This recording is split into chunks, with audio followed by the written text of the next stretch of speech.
Şoň üçin näme?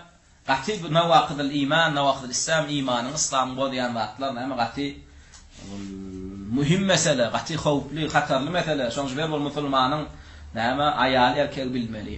We bilen adamlaram wajib jan etmeli uğraşjak bol. Diňe sen bilip goýanyň ýeterlik däl. Bilýän adam kän, ýöne näme aýtýan. Şunumy? Musulman bilýän adamdan azlygyny köterenä, oglanlar. Musulmanlar şu wagt näme? Ilymsız näme? Ilymlylarynyň azlygyndan köterenä musulmanlar. Musulmanlar nämeden kötenýär şu wagt? Ilymlylaryň aýtmaýanlygyndan kötenýär. Şunumy? Şu islemek bir meseleni alsaň, medisinany al, inženerçilik al, nämeni alay. Şoň üçin näme dünýäde barmak basylýan alim 2-3 tanak bolsa, şoň näme 3-den 2 bölegi musulman bolup çykýar. Şunumy? Doktorçylyk al, dünýäde 3 tanak alim diýilse 3-den 2 de şoň musulman. Guruluşy al, dünýäde iň ul alim şu diýsen, ya musulman, ya danim musulman ol kafir bolan bolup çykýar. Mum asly bir musulmana degişliýär bolýar. Şunumy? Şu wagt näme musulmanlaryň näme kötenýän bady näme ilmlilarynyň azlygynyň kötenýär. Şunumy?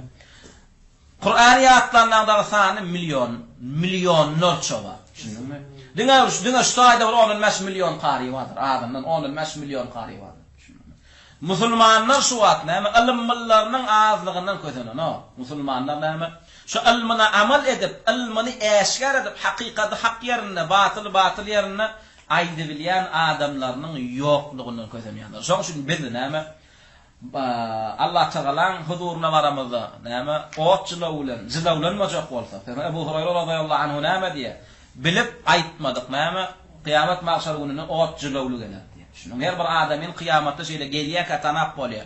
Şoň azabyndan görýän wagtyndan dünýede eden amalyny näme bilip bolýar. Kıyamatda zilawlan biri geldimi bilä. Şu dünýede haqqy bilip aýtmadyk adam şu. Näme diýär men ketema ilmen uljima yawmal qiyamati bilijamin min nar diýär. Ilim gizlän kıyamet mahşer gününe zilawlanır diýär. Enne biz näme şu wagt näme dawatçy talip bolsa geljekde näme ulama. Şoň üçin biz hökmani suratda Allah Taala hemmemizden näme okuyanyny okutýan ihlas bersin. Riyadan, şirkden, şöhrat baralykdan awraýdan Allah Taala gorasyn. Biziň etýän ibadetlerimizde şeytana paý goýmasyn. Şeytany her bir musulmanyň etýän salyh amalynyň ibadetininden näme umid etsin. Şunumy? Şoň üçin biz näme hökmani suratda näme bilýän wagtlarymyzda amal etmeli. Birinji bilen ilkide bilmeýän wagtlarymyzda öwrenjek bolmaly. Bilemizsoň amal etjek bolmaly. Amal edemizsoň musulman doganlarymyzda näme şu bilen haqqymyzy bakyllyk etmeli däl. Şoň üçin oglanlar ýatladyň. Yer dersen soň näme hemmemede nesihat bolsun. We her bir islama çağırjak bolýan adama näme birinji bilen zakon bolsun, qada bolsun, kanun bolsun. Şu tawhid, şirk, ilmi, gowy ýaýramasa başgalarda dawat etmek bolýar. Şu musulman tawhidiň nämedigini we şirkin, küfrüň nämedigini bilmese başgalara öwretmek. Şunumy? Namazyny öwret, namaza gerek dogasyny, tewhirini, surasyny öwret bolly. Şunumy? Bir adam näme rozasyz jennete girip bilýär, farzdan kabul etse, haçsyz girip bilýär, zekasyz girip bilýär, araq içse girip bilýär, zina etse de girip bilýär. Emma tawhid bolmasa, şirkden saf bolmasa, ol adam girene. Bütün dünýäni näme sadakadan dolduran bolsun, ömrüni namazda geçiren bolsun, ömrüni rozada geçiren bolsun, ömrüni hajda geçiren bolsun. Şirk boldymy biter. Şunumy? Namaza qa adam täretin posta namazy bozulşýarlyk, ibadetde dinne qada adama şirk girse şonuň ibadeti imany islamy bozulýar. Şoň üçin biz näme şu la ilaha illallah manyny şertlerden kitap geçýär we qatdanynam şu nawaqidul islam imanyň islamyň imanyny näme bozýan zatlar öwretýän kitap geçýär. We nirde ýaýratsaňyz hem şu iki kitap aýrylsyn. İnşallah tamamlap bolamysyň. Kimin eline şu kitabyň açıklamasy düşdi, ana şu cenneti bolasy gelse ýaýratsyn. Şunumy? Her bir adam, neçe adama şu iki kitabyň açıklamasyny şerhini ýaýrady bilsen, öwredi bilsen, sana dünýä malyndan gowy. Sebäp diýsen, ne peýgamberler eden dawaty şu. Şoň üçin bir dawatçynyň, bir alimiň näme hakyky selefi ähli sünnet we cemaada ýaqynlygyny daşdan biljek bolsaň, alyp barýan dawat meselede. Okutyan, öwretýän, üns berýän ilmine seredäý. Bir alim näme? Bar dawat şu tawhid. Allah'ın dini, şirk, Allah'ın dinini öğretmek, tevhid öğretmek, iman öğretmek, musulman kim, mümin kim, şunun şu zatlar, küfür näme, şirk näme, dinden çıkaryan zatlar näme, şu zatları öğretiyor.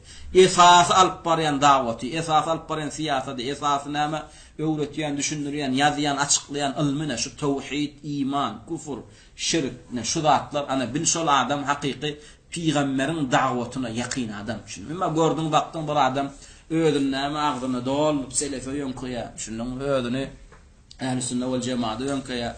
Ödün näme peygamberin miraslı şörlerinden alıp bar. Emma seyretyen tevhide de ütköşüp bir ünsür parana, nevakidil İslam imanı o diyan zatlarda ünsür başana. Esası alıp barayan davetine näme usulü fıkh, kavaidil fıkh, nahu, ol bul. Yani beydidin diyan qaada ağdarın ilimden ol qadarın açıqmaklıktan näme düşündün?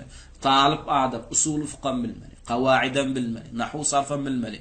Şu zatlar sen çünkü bilmesen sen näme ýa Kur'an hadise de dolu kan näme düşünüp bilen min bu zatlar sen esasy düşünmeli suratda alandan soň yani esasy ýaratmaly, öwretmeli, düşündirmeli zadyň näme şu iki ilim düşündüňmi?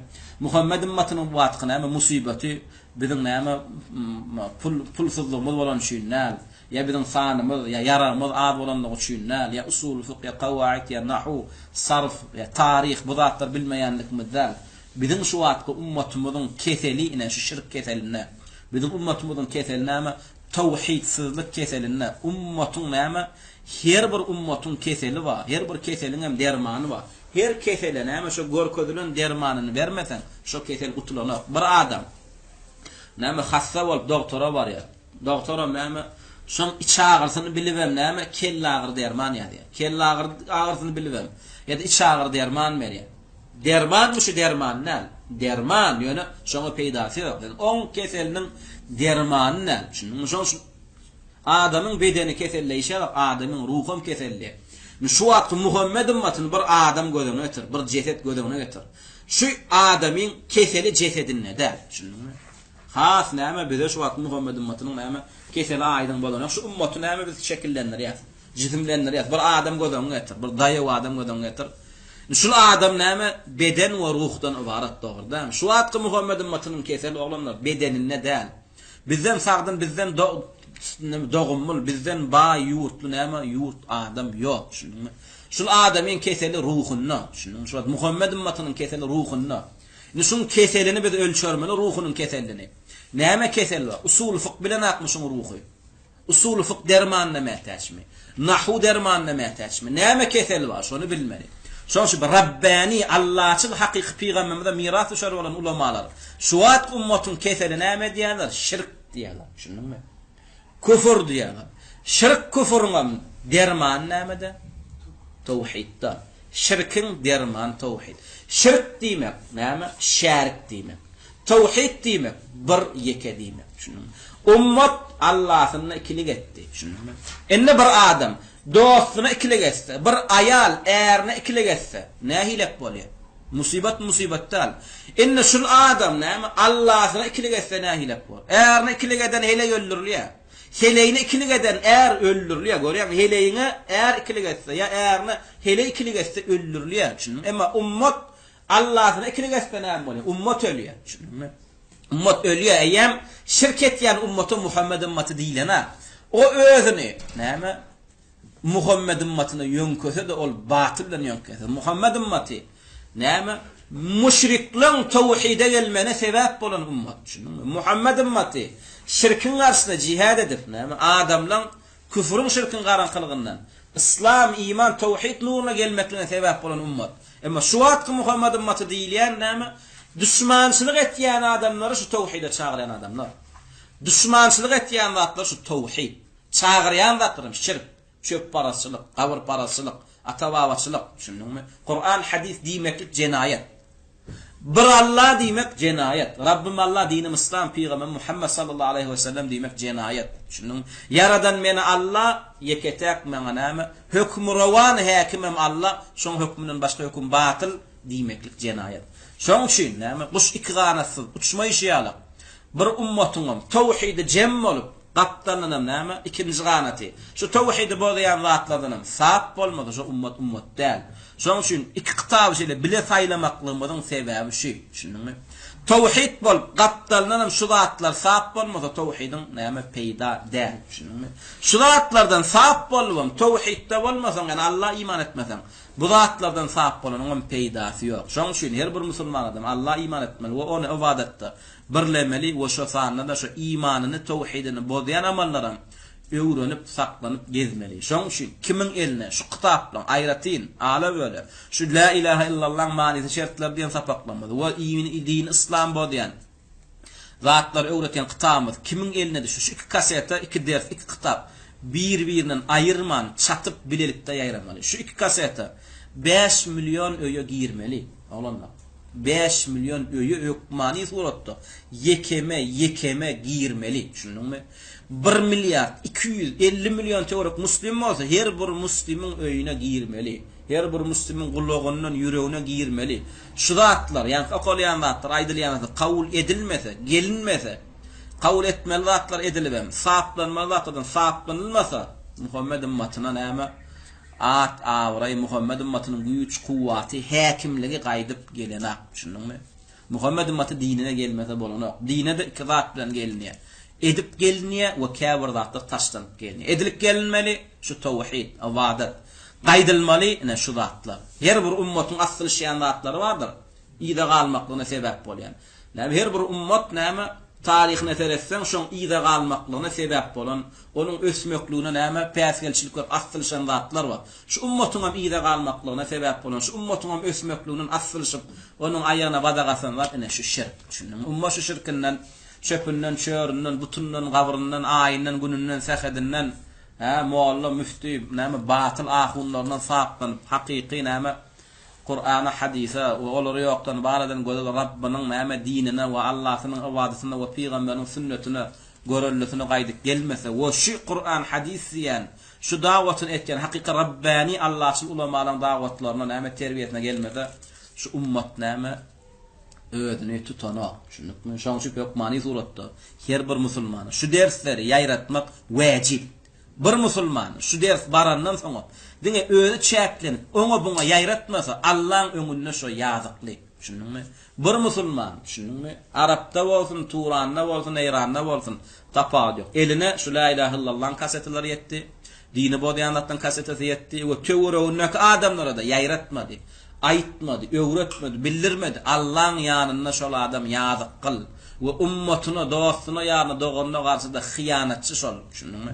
Şoň şüp näme ey Allah mene näme bilenim, eşitlerim, görenim aýtýan özüň şaýat bol, galanny ýaýratmak, etdirmek, kabul etmek näme ol näme beýleki eşitýän, dinleýän, görýän adamlaryň öz boýuna düşýän. Şoň şüp näme gaty nawaqidul iman, nawaqidul islam, imanyň islam bolýan wagtlar näme gaty muhim mesele, gaty howply, hatarly mesele. Şoň şüp bol musulmanyň näme aýal erkek bilmeli. Yani bu şirke başlamda ilki bilen näme gysgaça öň alanan bolsak, şirk diýmek näme, ibadet diýmeklik näme. Gysgaça alyp geçsek näme bolýardy? Gowy bolýardy. Sebäp diýsen näme? Köpçüliklerin adam şirkin manysyny bilenä we ibadet diýilýänlärniň nämedigini bilenä. Şirk haçan bolýar? Şirk ibadetde bolýar. Şoň üçin sen şirkden ägelenjek bolsaň, ilki şirkin nämedigini bilmeli we ibadetlaň hem halisan lillah Allah'ın arzalygy üçin ediljek bolsa, ibadetlaň nämedigini bilmeli. Şoň üçin gysgaça näme? Şirkin nämedigini alýas we ibadetlaň nämedigini alýas. Şirk diýmekligi näme? Köpçüliklerin musulmanlar näme diýip düşünýär? Yani şirk diýilse hukman buta çokunmaly. Ýa-da bir gawra çokunanda da şu gawrdaky ýatan meni ýaratdy, meni ýokdan bar etdi, maňa rızk berýän şuňalyk ygtykatda bolsa ana şoňa şirkdir aýtýarlar. Ýa ol şirk däl. Şunuň ol şirkin bir görnüşi. Şunuňmy? Ya musaşyn buta çokunýan adam öňkü adamlar buta çokunypdyr. Yani şu but meni ýaratdy. But 7 gat asman, 7 gat ýeri ýaratdy.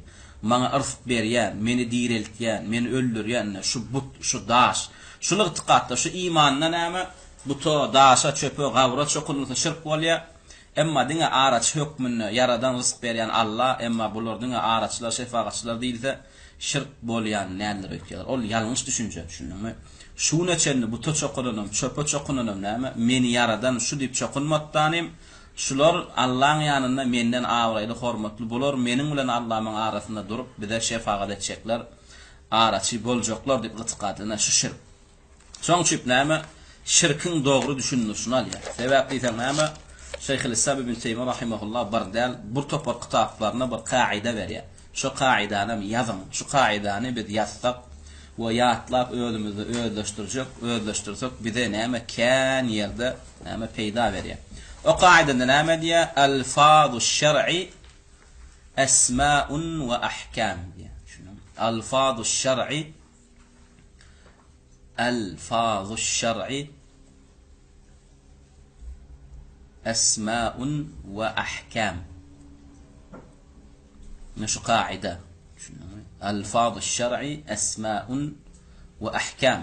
Yani şeriatda agdalayanlar, dinne, Kur'an'da, hadiste agdalan atlar yönemöne at däl, düşündüňmi? Her bir dinne agdalan adyň ýydyna eýerýän hökümma, düşündüňmi? Dinne agdalan her bir adyň ýydyna eýerýän hökümma. Musulman sözi dinne geldimi, şu sözüň ýydyna eýerýän hökümler bar, dünýä we ahiretde, düşündüňmi? Kafir sözi, müşrik sözi geldimi, şu sözüň ýydyna näme eýerýän zatlar bar, dünýä we ahiretde. Şoň üçin biz bilmeli. Şirk sözi şeriatda geldi. Musulman sözi şeriatda geldi, iman sözi, kufur sözi, Kur'an'da, hadiste, dinne geldi, kafir sözi, müşrik sözi, musulman sözi näme? Kur'an'da, hadiste, dinne geldi. Şoň üçin her bir musulman şu dinne agdalan sözleň manysyny hükmani suratda näme? Diniň muradyna görä, Allah we Rasulüniň isleýişine görä düşünme. Emma haçanna bir musulman şu dinne agdalan sözü näme? Dinin düşünürüşüne göre düşünmese ýa ol adam adaşy. Şu murji'a bolanlar ýa hawaris bolanlar şu ehli sünnet we cemaatyň gysar mezhepleň köpüsiniň näme şu atlarda ýalňaşmaklygyna sebäp bolan zat näme? Şu atlary dilin üstü bilen ýa-da akyllarynyň üstüne açyklajak bollar. Şunuňmy? Dinin açyklamasyna, Kur'an hadisiň açyklamasyna näme gelmediler. Şoň üçin näme biz şu kitabyň birinji alýan zadymyz näme? Dini bolýan zat olam şirk. Şoň üçin şirk diýmek İslamda näme? Şirk diýilip näme? Belli bir zada ibadet etseňe müşrik bolýan, emma başga käbir zatlara ibadet etseňe müşrik bolýanok diýilýän zat ýok. İslamda şirk näme? Ibadet diýilýän zady Allahdan gaýryň ýoluna göndürmekligiň özi şirk. Şunuňmy? Şirk näme? Arapça aýdymyzda eş-şirku huwa ibadatu gaýrillah. Şunuňmy? Ne şirk şu. Şirk näme? Sarful ibadeti li gaýrillah. Ýazyn, ýatlamalar şu ta'rifini. Sarful ibadeti li gayrillah. Şirk tip näme diýilýär? Eş-şirku huwa sarful ibadeti li gayrillah aw ibadatu gayrillahi ma'allah. Şirk sarful ibadeti li gayrillah aw ibadatu gayrillahi ma'allah. Şirk diýmek näme? Sarful ibadeti li gayrillah aw ibadatu gayrillahi ma'allah.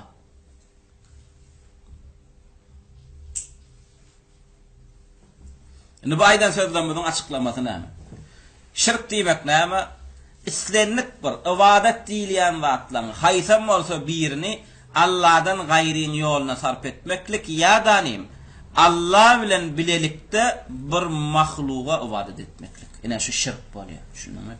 Ine şu şirk nämeken? Ibadet diýilýän zat Allah'dan gaýryň ýoluna etmeklik ýa-danym Allah bilen bile bir mahluga ibadet etmeklik. Şunuňmy? Nüştada but ya gabr diýip söz geldimi? Ýok. Eýem sen şu ibadeti Allah'dan gaýryň ýoluna gönüp durdyň, eýem sen şirke düşýän. Soň kimiň ýoluna gönüp durdyň, o bizi gyzyklandyrana. Şunuňmy? Şu ibadet sen peýgamberiň ýoluna gönüp dursan, günüň ýoluna, aýyň ýoluna, periştäň ýoluna, howaň ýoluna, ýeliň, günüň nämeň ýoluna gönüp dursan müşrik bolýar. Şunuňmy? Desen bizde şirk belli bir zada ibadet etmeklik şirkde. Şirk näme? Ibadeti Allah'dan gaýryň ýoluna gönüp durmak. Şunuňmy? Eýem sen şu ibadeti Allah'ın hakkından başka birinin hakkına geçirdinmi? Bol eýem şu geçirmekligiň özü bilen sen şirke düşýän. Soň şu şirk edilen, ibadet edilen kim bolsa şo bolsun, gyzyklandyran. O meseleni ütgedenok. Şu ibadet edilen näme? Allah'dan başka perişte bolsun, peýgamber bolsun, ol senin hökmüňi ütgedenok. Ama käwradan pikir etýän näme? Ibadet edilýän zat but bolsa, ibadet edilýän Krishna bolsa, ibadet edilýän zat ay gün yıldız bolsa müşrik bolýan, emma ibadet edilýänler ewliya, pir, salih adamlar, peýgamberler, bu zatlar bolsa da näme müşrik bolanok, bu zatlar näme araç tutmak, şefaat tutmak näme taat ibadet bolýar diýip düşünýär. Ýok, ol düýünden näme ýalňyş ters düşünçe. Şoş biýan açyklamagyň birinji bölegi näme? Yani ibadet diýilýänlerde Allah'ın ýolundan gaýryň ýoluna sarp etdiňmi şirk. Ýa-da ibadetde islenlik bir mahlugy Allah şärik etmeklik. Şunu mysal üçin awala Allah galip berse, ondan sen Davuddy, awala Allah yetişeweri, galip berse Davuddy, ya Davud'un ýerine aýrda ruçkody, galamdy, aýdy, günni näme goýsaň goýay, ol meseleni ütkedenok. İbadet meselesinde näme? Allah'ın ýanyna bir mahlugy şärik etdiň, şo şärik edilen mahlugyň kimligine seretmesizden eýem saňa müşrik diýle sebäp diýsen, ibadete näme hiç kimi şärik etmeklik bolanok. Ve la yushriku fi hukmihi ahada. Allah Taala näme hükmünde ibadetinde hiç bir mahlugy näme öz näme şärik edene. Bular näme gysgaça şirkin düşünürçi. Dedim şirk diýilýänlerde biz hukmani suratda näme Kur'an, hadisin näme düşünürşine göre Allah we Rasulunyň muradyna göre düşünmeli. We de näme ýene bir düzedilmeliler. Mekkeliler haçanna bu töç okunanlar. Şu butlar bizi yaradan nip çokunan oktular. Yaradan kim diýerler? Yaradan Allah diýerler. Yaradan kim? Yaradan näme? Rahman diýerler. Şeýle Allah Taala Kur'an-ı Kerimde ayetinde näme diýer? "Ve la in sa'altahum men halaqas semawati wal ardi la yaqulunna Allah." Eger olardan sorasaňyz diýer, ýedi gat asman, ýedi gat ýer kim yaratdy diýseňiz, biragızdan bary näme diýerler diýe täkitlep Allah diýerler diýer. Yani pikir etmenler birinji näme Mekke müşrikleri bu daşa çokunlar, şu daşlar bizi yaratdy. Şular ýedi gat asman yaratdy, şular ýedi gat ýer yaratdy. O ygtykatlaryna ýokdy. Müşriklerin şek şübhesi ýokdy ýedi gat ýeri Allah'ın yaradanlygyna. Ýedi gat asman Allah'ın yaradanlygyny, ölüm diýirin, hemmeň rızkyny berýän, ölüm hayat diýirlik Allah'ın elinde. Hemme gat Allah'ın elininden bilýärler. Ýöne ibadetde näme yara şärik etýärdiler ýa-da Allah'dan gaýryň ýoluna sarp etýärler. Ýara damak çalanlarna gönümel şu damagy Allah'ın ýoluna çalmak, butun ýoluna çalýarlar. Ýa-da näme Allah bilen butuş şärik etýärler. Şunun üçin Allah Taala olara müşrik diýdi. Bu da çokunanlar üçin müşrik diýmedi dänim. Näme üçin müşrik diýdi? Ibadeti Allah'ın ýolundan gaýryň ýoluna gönderenlikler üçin, ýa-da ibadetde Allah'ın ýanyna bir mahlugy goşup şärik edenlikler üçin. Şirkin nämeden düşdükdämi? Näme şoň üçin Şeýhul Islam ibn Teymiyye rahimahullah näme diýär? Diniň sözü näme dine göre düşündirilmeli. Allah we Rasulunyň muradyna göre düşünilmeli. We diniň sözleri ýöne sözler. Diniň sözü dinni agdalýan atlyň ýygyna näme hökümler eýerýär. Şunuňmy? Dinne bir at agdallymy şoň dünýede eýerýän hökümi we şoň ýygyna näme ahiretde näme eýerýän hökümi. Mysal üçin musulman.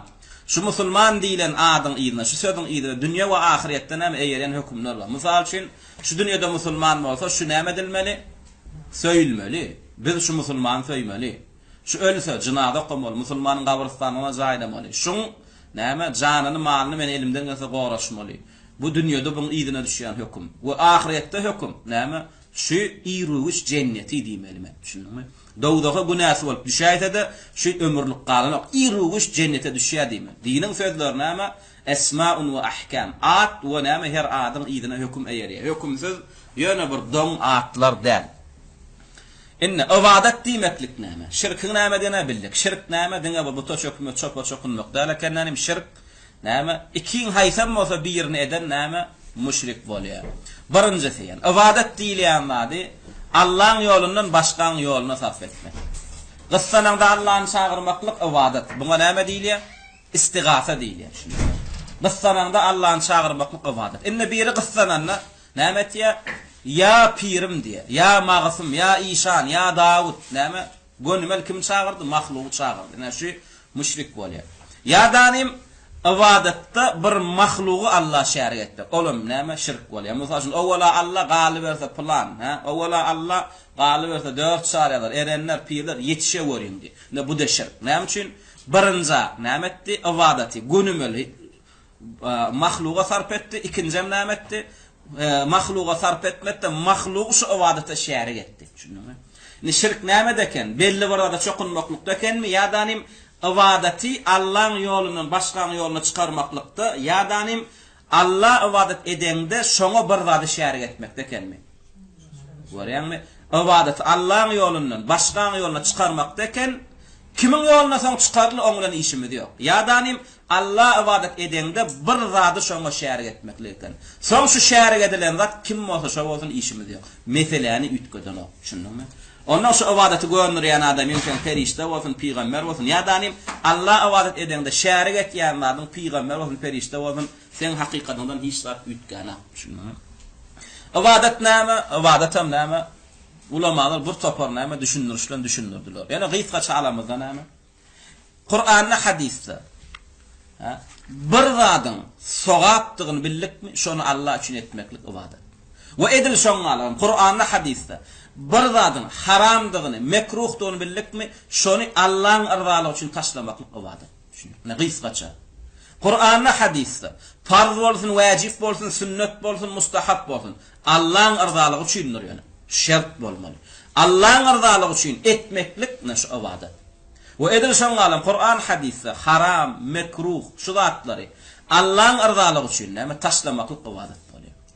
Näme üçin hukman Allah'ın ırzalygy üçin bolmaly? Sen käwir adamlar sogap iş etýärler, ýöne Allah'ın ırzalygy üçin.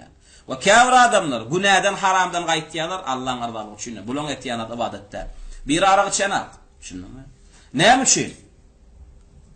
Doktor içmedi diye. Doktor içdiyen moda içecekti. Ama bizde şu haramdan Allah şunu gaýtmak sogap. Musulman aragy çanak sebebi Allah bana haram etdi. Şoň üçin men içemem. Şu haramdan saklanmaklyk bilen men Allah'ın meni narza bolmaklygyny isleýänni. Bu ýam sogap galanýar. Bunu etýän zady ibadet. Şunmy? Emma bu içenak näme üçin? Gastritim ma diye. Düzelsem içecek diye. Ya da doktor içmedi diye. Bu günah galanýar. Şunmy? Bu etýän bilen etmeýänki desseň. Edil şoňalyk ibadet diýilýän adam näme? Ilki ýöne şerti şoň ibadetligi belli bolmaly. Şoň Kur'an hadisde diýdik, düşündiňmi? İki şert. İkinji şert hem näme? Allah üçin bolmaly. Kur'an'da hadisde şu zadyň ibadetligi, farz we wajib we sünnet belli boldy. We şonam sen Allah üçin etdiňmi? Boldy, şunyň ibadet bolýar. Mysal üçin bir namaz okuýar, sowap gazanýar.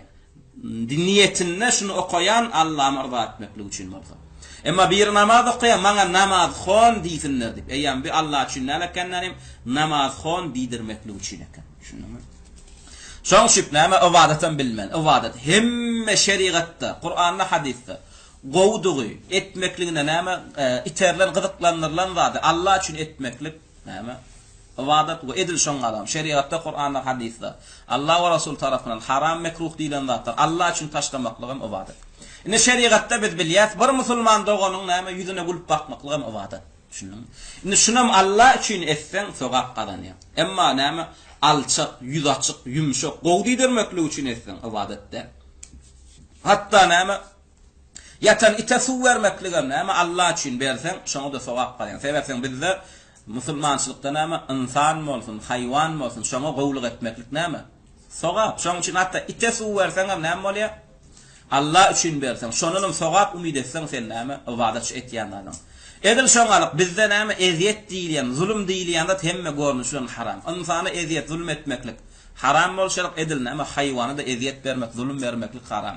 Edil şoňalyk bir adam bir ite pişige eziyet berse, zulm berse näme şolum günah galanýar. Emma bir Allah'ın ırzalygy üçin itten zulmüni, eziyetini saklasa da eşekden, pişikden, gucukdan şu zatlardan Allah'ın ırzalygy üçin şolara da rehm edip näme zulmüni, eziyetini saklasa Allah üçin şuna da sogap ýazylýar. Şulam ibadet, düşündiňmi?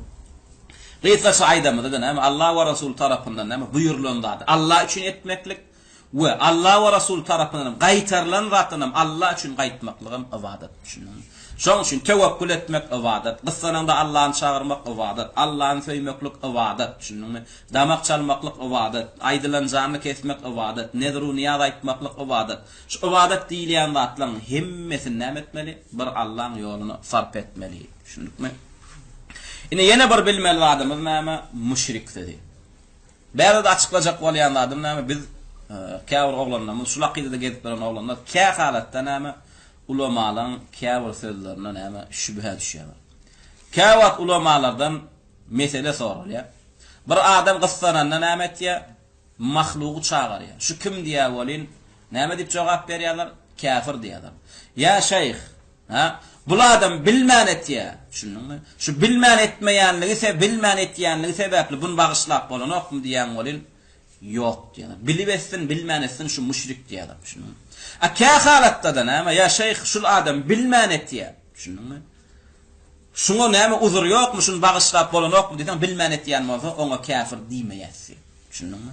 Şu bir mesele. Ka halatda yok. Bilip etsin, bilmän etsin şu müşrik diýerler. Aka halatda da näme ulamalyň jogaby ütgap näme diýerler? Ya bilmän etýän bolsa oňa uzur bar biz kafir diýmeýäs diýerler. Şunuňmy? Onu bagyşlar ya näme ilmsizlik sebäpli edenligi, ilmsizlik sebäpli eden bolsa oňa kafir diýmeýäs diýerler. Näde düşünmän? O bizim ýanymyzda näme? O düşünilmeýän meselede. Şunuňmy? Zaten biz alimlaň sözüni, alimlaň muradyna göre düşünýär. Şunuňmy? Kur'an'da Allah Teala'nın näme Kur'an'ın öýdi ýoly bar. Dogry, muhkem ayetler bar, yani manysy aýdyn düşünüp bolýan ayetler bar we ilmiň bolmasa, alimyň öňünde okumasa düşünüp bolmaýan ayetler bar. Indi Allah'ın sözüne gönümel düşünilýän sözler bar we kynçylyk bilen düşünilýän söz bar, bolýan bolsa. Indi adamyň sözüne näme has hakkyl näme açyklanmaklygy. Şoň alimlaň sözüne de näme açyklanmaly ýerleri bar. Şoň ulamalar näme diýär? Müşrik sözü näme ilki bilen şeriatda gelen söz, dogry dämi? Şu İslamda gelen atlaňam ýygyny eýerýän höküm bar, şunuňmy? Bir müşrigiň şu dünýäde ýygyny eýerýän hökümi we bir müşrigiň o dünýäde ýygyny eýerýän hökümi bar, şunuňmy? Haçanna ulamalar näme bir şirk eden adama ilmsiz sebäpli edenen bolsa müşrik diýerler, nämen gözüňe tutýarlar. Aka halatda da ilmsiz sebäpli eden bolsa oňa kafir diýmeýärler. Onu nämen gözüňe tutýarlar. Şunu açyklamaly bolýar. Müşrigiň ýygyna dünýäde näme hökümler eýerýär we müşrigiň ýygyna ahiretde näme hökümler eýerýär. Şunu bilmeli. Müşrik şu dünýäde ýygyna eýeren hökümler näme? Müşrigi birinji göremizde salam bermeýär. Şunu kime bir müşrik, bir adamyň Allah we Rasul tarapyndan şirk diýilen sözi eden, niye şirk diýilen amalyny gördükmi? Şu adama biz näme diýmeli bolýar? Müşrik diýmeli bolýar. Musan gabra çokunny, kıssanana Allah'dan gaýryny çağırdy, düşündiňmi? Näme öwliýalara tewekkül etýän idi, ogul gyýr ya hayır bereketi bir gabardan ya tümmökden ya bir çöpden ya çörden bir daşdan sorady. Şunu etýän adamyny biz gördük. Şuňa näme diýär? Müşrik diýär. Şu sözüň ýygyna näme biziň şu müşrik adyny alan adam bilen dünýede we ahiretde biziň gatnaşmaly çägimiz bar. Şu müşrik diýilen adam bilen dünýede näme gatnaşmaly bolýar? Salam bermeýär. Ölse cenazesi okulmaya, yuwulmaya, kepelinelmeye, musulmanın gabristanyna jaýlanmaya. Ayal musulman bolsa ödödünden talak düşýär, düşündiňmi? We musulman enatası ölen bolsa, bu müşrik kafir diýilene bu näme mirasyndan berilmeye. Ya da müşrik kafir diýilen ölen bolsa, bu mali musulmana miras düşmeye. Umumi näme beytul mala paýlanýar, düşündiňmi? Umumi musulmanlara paýlanýar. We şu sanada şu müşrik diýilen adam damak çalsa, iýilmeye, düşündiňmi? We ýene näme öldürülýär. Şunuňmy? Müşrik näme? Eden biziň Peygamberimiz hadisde näme diýär? Men bedele dinehu faqtuluhu. Kim dinini ýitgese öldürüň diýär. We öldürülýär. We ölen soňam dowdahy diýär. Şunuňmy? Ölen soňam dowdahy diýär. We gyd almagan bolmaýar, we gyd bermegen bolmaýar. Inni şu nahilek müşrigiň dünýä we ahiret hökmi oňa eýerliýär. Haçanna şu müşrik bilip eden bolsa. Şunuňmy? Bir adama näme yetti, şu etýän zadyň şirk diýilip, şunuňmy? Şu diýän zadyň küfür, gardaş, şunu diýme, şu etýän zadyň küfür, yetti şu adama. Yetenden soň, şu etýän zadyň küfürdiň, şirkdiň bilenden soň, gaýtmatdan eýen bu adamyň näme dünýä we ahiret hökmi buňa berilýär, şunuňmy? Emma bir adamyny billik, şunuňmy? Bir adamyny billik bilmän etýän bolsa, şuň hakyndan käbir hökümler aýrylýar. Bir adam näme gyssanany ölüň çağırýar. Ya da gawra secde etýär. We ödem şu etýän zadyň küfürdigini bilenä, şunuňmy? Oňa müşrik diýärsene ýanky hökümlerden käbir aýrylýar, şunuňmy? Ýanky agdaran hökümden käbir şuňa berilmeýär. Haýsylar aýrylýar, iki höküm aýrylýar. Bir höküme şu dünýäsine degişli höküm aýrylýar. Bir hökümem ahiretine degişli höküm aýrylýar. Dünýäsine berilýän höküm näme? Öldürmeýär, şunuňmy? Alamsızlık bilen näme şuň şu küfre düşmekligi, ölümden şun goraýa. Ta buňa hüjjet iňýänçe, aýdylýança, düşündirilýänçe öldürip bilmeýär. Şunuňmy? We şol adamynyň küfürde de, şirkde de bilmän ölenligini bilse, dowdahy diýmeýär. Oň halyny Allah bilýär diýär. Şunuňmy? Şoň şu ulamalardan käwat sorulanda müşrik diýende näme? Ana şunu gözüne tutýarlar. Yani ilimli we bilip etdi. Ana ol müşrik dünýä we ahiret hökmü oňa berildi. A käfiratda sorul ya şeyh bilmän edipdir. Şoňa kafir diýip bilýäsmi diýilende yok biz kafir diýip bilemizak diýenlerine näme gözüne tutýarlar? Yani öldürüp bolýa we kıyamatda da dowdahy diýilýän kafirlerdenmi? Ýa-da şu iki hökmü aýyrylýan kafirlerdenmi? Şonu gözüne tutýarlar. Düşündiňmi? Şoň şu ulamalar gysgaça näme ýaqin jemlap näme diýerler? Delil yeten kafir var, delil yetmedik kafir var. Düşündiňmi? Delil yeten kafir bilen delil yetmedik kafirin iki zatda tapawudy var. Delil yeten kafir İslam hakimiyeti bolsa öldürilýärem we delil yetip ölenligini bilsegem kıyamatda da şu dowdak ýetýär. Düşündiňmi? Emma biri delilsiz, ilimsiz, bilmän küfre şirke düşýän bolsa, ýanqyn ilimsizligi şu iki hökümü göterýär şonda. Düşündiňmi? Uzur bolýar. Ölüpdir, bilmän edipdir, dowdakymy? Amruhu ilallah diýär. Bir Allah bile, biz onu bilemizak diýär. Plan adam şirket ýa bilýärmi? Ýok. Öldürmeýäs. Ýöne müşrik ady aýrylýarmy şondan? Ýok, müşrik ady aýrlanar. Düşündiňmi? Bilibessin, bilmän etsin, müşrik ady aýrlanar. Şol adama müşrik diýilýär. Emma bilmän etýän bolsa iki höküm göterilýär. Olam ölüm hökümü bilen dowdak hökümü. Delilimiz näme? Sizin Allah Teala Kur'an-ı Kerim'de näme diýär? "Ve ma kunna mu'azzibina hatta nab'atha rasula." Allah Teala şutada rasul indirýänçek, yani bildirýänçek, aýtýänçek, düşündirýänçek azap bermeýäs diýär. Şu ayet Allah Teala azaby götürdümi şondan ýa-danym küfür adyny götürdi. Diňe azabı götürdü. Düşündiňmi? Emma küfür şirk adyny ondan götürmedi. Emma murji'eler näme şu ayeti ýalňyş ulanýarlar. Yani bir adam ilimsiz şirke küfre düşse näme diýerler? Gönümel ýanky ayeti ulanýarlar. "Ve ma kunna mu'azzibina hatta nab'atha rasula." Yani peýgamber urat ýaşa oň azap bermezdi. Bizem azap ba diýem barmy? Ilimsiz şirke, ilimsiz küfre düşse we oňa aýtýan, oňa öwretýän ýa we özü bileýinse bilmeklige de mümkinçiligi ýok. Ne bungalyk şirke, bungalyk küfre düşen adama bizem dowdaky diýem da. Belki Allah'ın ýanyna ýalkanyp bagyşlanyp jennete girmeklige mahmal. Emma ayet onun näme? Azabı götürdü. Ayet onun şirk küfür adyny götürmedi. Düşündiňmi?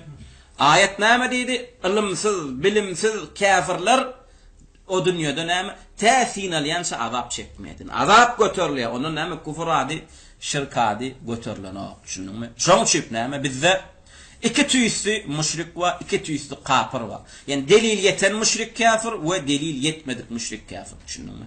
Bir adam näme?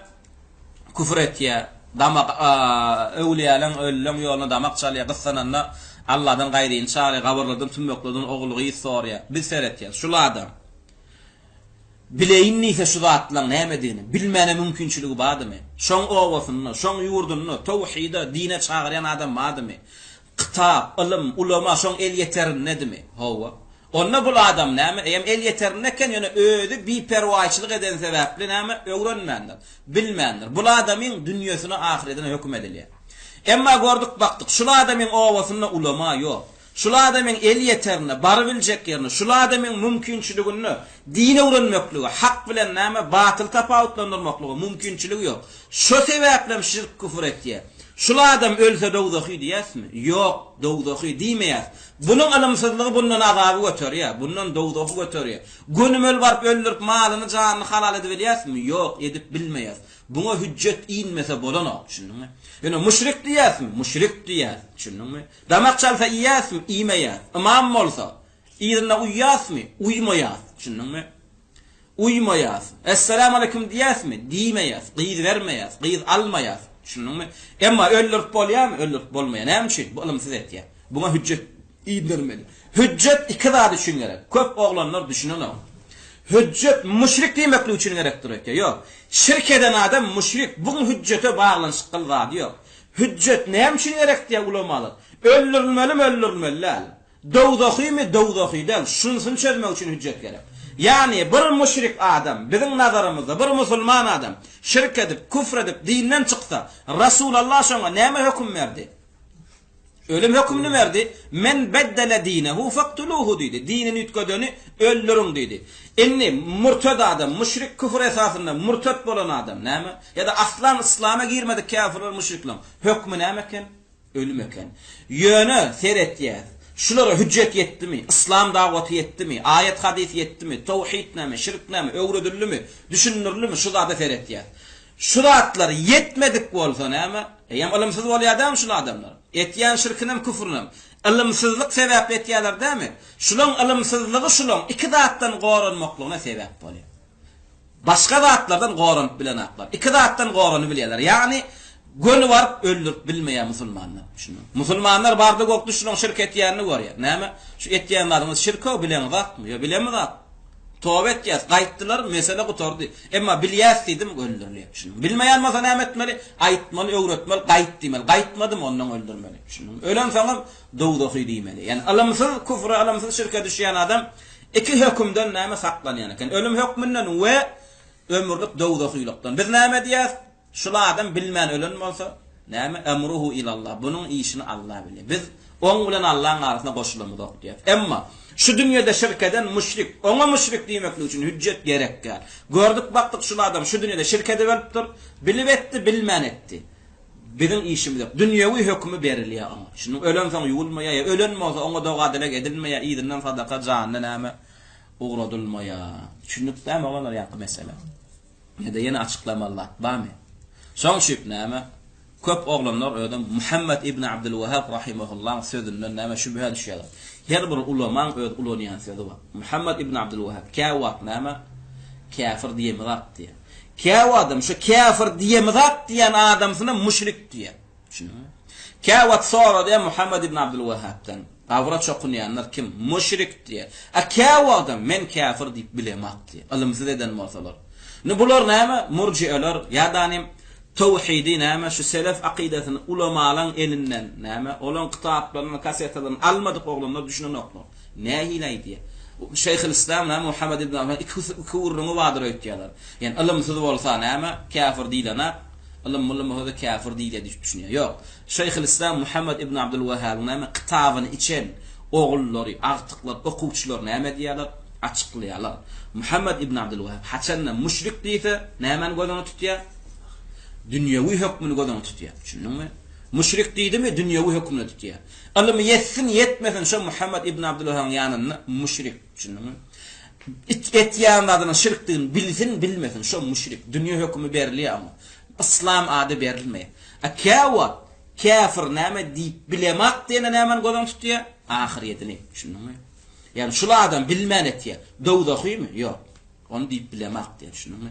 Kafir sözüni aýyrsa yani ilim yetmedik kafir gözüne tutýar. Emma müşrik sözün diýse, dünýäwi hükmüni gözüne tutýar. Delil yetsin, yetmesin şu dünýäde näme diýär Muhammed Allah? Şirk eden adama şirk diýär. Şirk eden adama müşrik diýär. Emma ilimsiz şirke düşen bolsa, ona kafir diýip bilemek diýende gözüne tutýan zady näme? Diňe näme ahiret hükmü bilen ölüm hükmü. Şunu. Plan ýok şirket ýa. Şolar öldürmeli kafirlerden mi diýsen? Ýok diýär. Hüccet indirmeli. Olar müşrik ýöne hüccet indirmeli.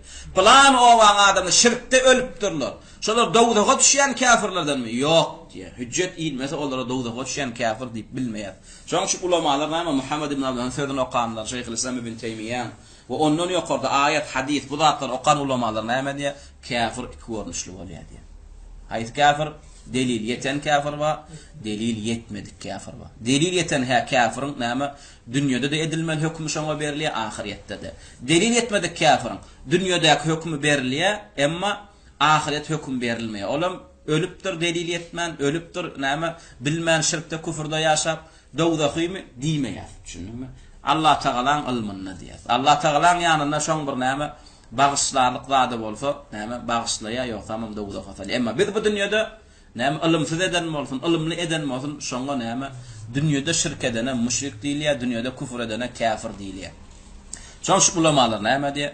Şu şeriatda, Qur'anda, hadisde gelen sözler näme? At we hüküm diýdi-ga. Düşündiňmi? Şu at bilen hüküm aýyrmak bolany. Düşündiňmi? Şeriatda bir at agzallymy, şoň dünýede we ahiretde näme? Eýerýän hükümler bar. Kaide näme diýär? Asyl kaide şu at bilen hüküm bile ýöredilmeli. Düşündiňmi? Ýöne ýene bir kaide näme diýär? Likulli kaidetin istisna. Ýöne başga bir kaide näme diýär? Iskul şeýni kabul etmeýän kaide ýok diýär. inni şiat bilen hüküm meselesini iskulçeni alyan adamlar var mı? Ba, 3 adam onum yazıyazalar. Düşündün Yani bir adam şirkette müşrik değil. Tayyip. Şu müşrik adını Allah değil mi? Şu dünyada ve ahirette iyidine eğirmen hüküm var. Şu müşrik adını eğiren hüküm ayırlana. Müşrik diyen adamın hakkında hükman şu hüküm yürüdüleymeli. Yöne ulamalar ne diye? 3 adamın hakkında diye müşrik adını versegem kevr hüküm şondan ayırlaya diye. Düşündün mü? Kevr halatta ne mi? 3 halatta müşrik diyenem mi olsak şu adama? Ne mi? Kevr hüküm şu attan ayırmalı olayız. Birincisi kim? Yan İslam'a giren adam. Birincisi ne mi? Hadisu ahdin bil İslam deydi. Arapça hadisu ahdin bil İslam ama Türkmençe aytsak ne mi? Yan İslam'a giren adam.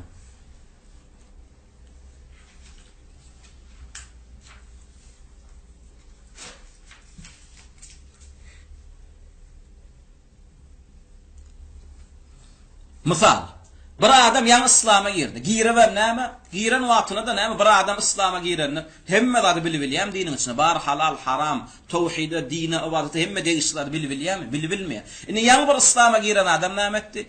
Giren soňam näme? Arak haram derdi. Arak haram derlimek näme? Kafir. Orada ben babama kafir diýmeýär. Şunu. Ya danim, yan İslam'a girdi. Bilen ibadetin nämedigini. Qıssananna Allah'dan gaýryny çağırdy. Düşündüňmi? Näme diýär? Şirke düştü diýär, müşrik diýär, öldürýäsmi, öldürmeýäs. Şey diýem öldü, dawda oky diýäsmi, dawda oky diýmeýär. Sebäp sen näme? Bilmesizligi ahma. Düşündüňmi? Belki şoň İslamyna sebäp bolan adam näme? Aýdan näler. Düşündüňmi? Düşünýän näler. Emma asıl näme İslam'a girýän adama näme kim sebäp bolýar bir kapyryň İslam'a girmekine sebäp öwretmeli. Gyssananda Allah'ın çağırmaklygy ibadet, tewekkül etmekligy ibadet. Düşündüňmi? Indi şu adam näme ýa İslam'da zyna haramdan inkar etdi. Zyna haram däl. Düşündüňmi? Biz bunga kafir diýmeýäs. Näme üçin İslam'da, Kur'an'da, hadisde zyna haram ayet aýtdy, hadis aýtdy. Men ýa İslam'ı ýerden bilemok diýär. Ýa bu adama näme dilýär? Öldürülmeye. Şunun bu adam näme ölse dawdaky diýilme. Bu adama öwredilýär, düşünürilýär. Şunun ya danim şey ölüp gitdi. İkincisi näme? Bularyň näme müşrik diýilýär. Şirke düşdümi, küfre düşdümi, ýa İslam'a girer adamam. Näme müşrik kafir diýilýär ýöne iki höküm aýrylýar ýankydan. Ölüm hökümi bilen dawdak höküm bundan göterilýär. Şunun bilmän eden bolsa. İkincisi kim?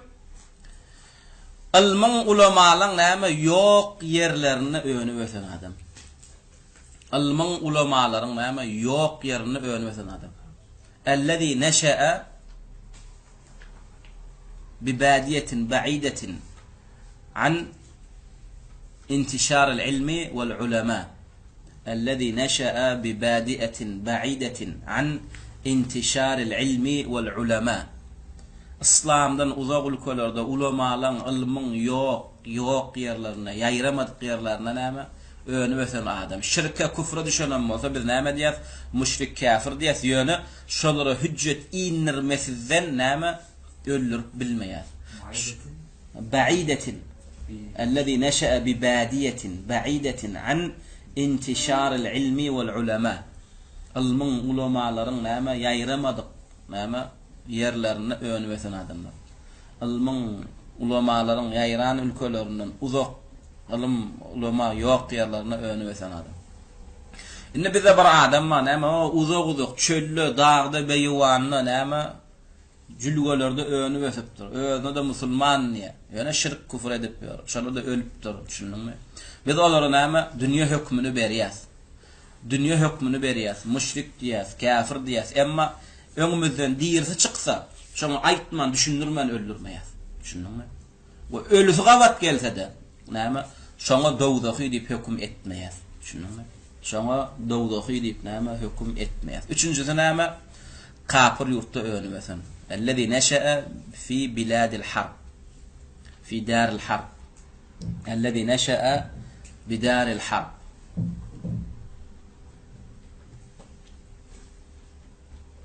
Ön kısa yüzde vuruna misal şun näme? Orsiýadyň içinde öňüne wesen adamlar.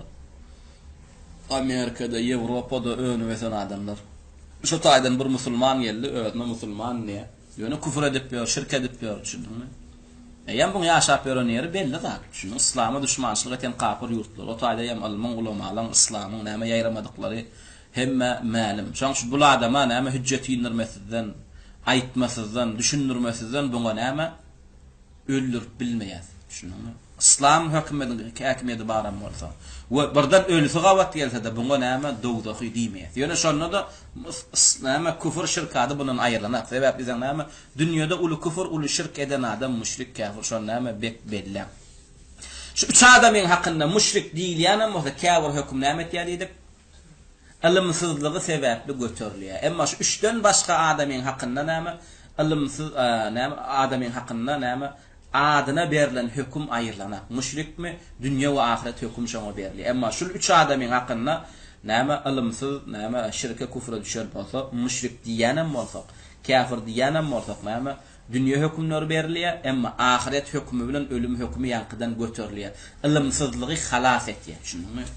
Yani kafirin, müşrikin näme ilmsizligi näme ýanky iki hökümden buny halas etýär. Näme zatdan halas etýär? Ölümden halas etýär we dowdakdan. Gördük, baktyk näme muslim diýip bir öňe emma şirk etýär, küfür etýär. Ilmsizligini bildik, şu etýän zadyň küfürdigini bilmeýänligini bildik, oňa aýdanyň edeniň ýokdugyny bildik. Eýem bunyň ilmsizligi buny halas etdi nämeden?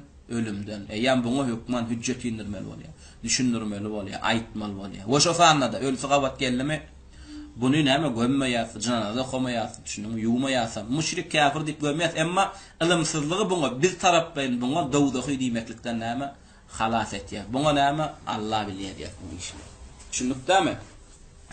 Yani sapagyň näme aslında sapaga girmek, ýani kafirlatlar düşündirmelik ýöne näme? Ha. Awa hüjjetem näme? Hüjjet diýmek näme? Hüjjetem delil. Şunuňmy? Yani hüjjet yetmeliler, yani delil yetmeli. Şunuňmy? Ýöne delilem näme? Nähilek yetmeli. Köp kişi pikir etýär näme? Her bir adamyň gulagyna ayet, hadis okulmalydyr. Ya hüjjet yetmek bodal. Hüjjet yetmek näme? Şol adam öwreneýin bileýin ise şoň mümkinçilik näme? Şoň näme yetibiljek ýerine hüjjetin barmaklygy. Şunuňmy? Bir adama näme hüjjet yetmeli ise kafir pikir etýär. Yekeme her bir adamyň gulagyna öz düşünýän diline arapça näme ayet, hadis okulmalydyr. Ya o beýledel. Hüjjet yetmeklik näme? Şul adam öwreneýin ise näme? Şul adam okaýyn ise şoň okap biljek, yetibiljek ýerine näme? Alimyň bolmaklygy, ilmiň bolmaklygy. Şunuň. Şoňa yetibildimi? Ýöne öýde yetjek bolmady. Öwreneýin diýende näme? Öwrenebiljek şeklinde kitap bardy. Düşüneýin diýende şoň düşünebiljek dilinde näme etdi? Delil bardy. Şoň öýde yeterlik. Mysal şu lawada bir adam uly şirk etýär, dogry-da, küfür etýär. O lawada da alim ma, şu tawhide çaran alim ma, şu islese gidip öwrenip bilýär şondan. Sorap bilýär.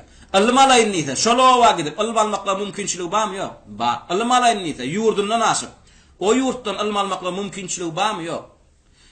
Ilim almaklyga, ilim öwrenmeklige mümkinçilik döredim şol adama, eýem şoňa hüjjet yetdi hasaplanylýar. Şunuň.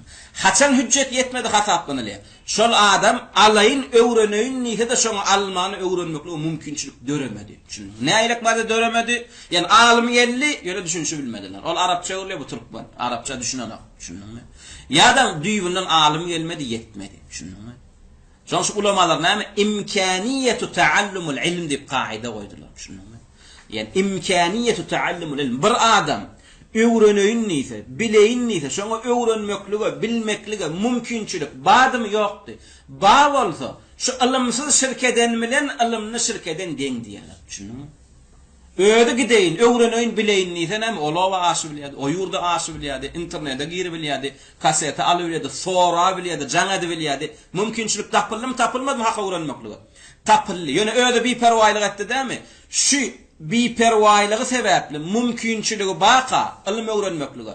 Ilmsiz şirkde, küfürde ýaşatdy dämi? Şol adam bilen näme Qur'any bilip ilm esasyny şirk eden adamyň ikisi deň diýerler. Şunuňmy? Hüjjet diýmeklik näme? Oň gulagyna ayet, hadis yekeme her bir adama yetmeklik şertde. Şunuňmy? Şol adam düşüneýin ise, bileýin ise şoň düşünjek diline näme? öwrenmekli, okulmakly Allah tarapyn şoňa mümkinçilikler edildimi? Hüccet yetdi hasap. Şundamy? Kanaga dalmaklygy şertden.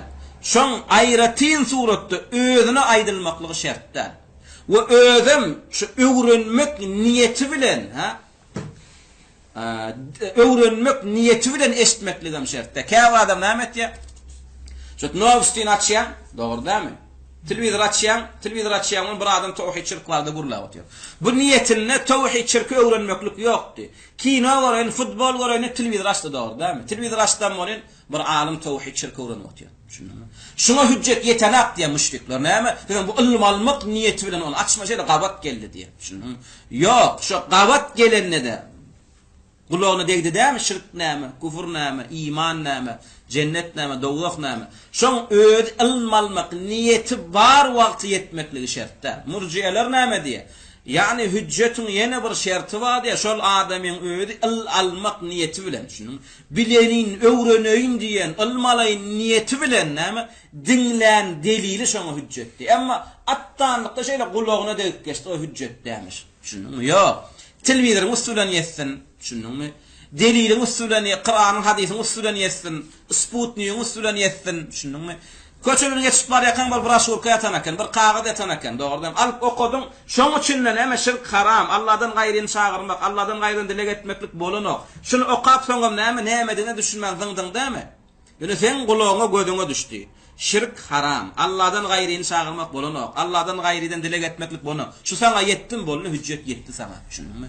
We kanaga dalmaklygyň şertler. Köp köşem näme diye? Kanaga dalmaly ödem gowurýan adamsyňdan delil yetmelimiş.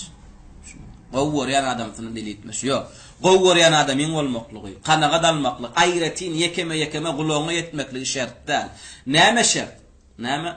Sen mümkinçiligiň, näme yetýän çägine ilim barmaklygy şert. Sen mümkinçiligiňde telefon arkaly, faks arkaly, internet, kompýuter arkaly, kitap terjime, dosýar, goňşy golam arkaly. Sen şulaň haýsam bolsa agdalan näme? Wesiletden haýsam bolsa bir ýeriniň üstünden Okayna öwrenýän bileýinliğinde sen düşünjek dilinde okap öwrenmeklige, bilmeklige, käbir soraklaryna jogap almaklygy näme? Mümkinçilik döretdäm Allah tarapyn. Sen bilen bilýän ikisi desem. Sen eýem ilmsiz nişandan soň şirk küfür etseň sen näme? Hüccet inni hasaplanýar.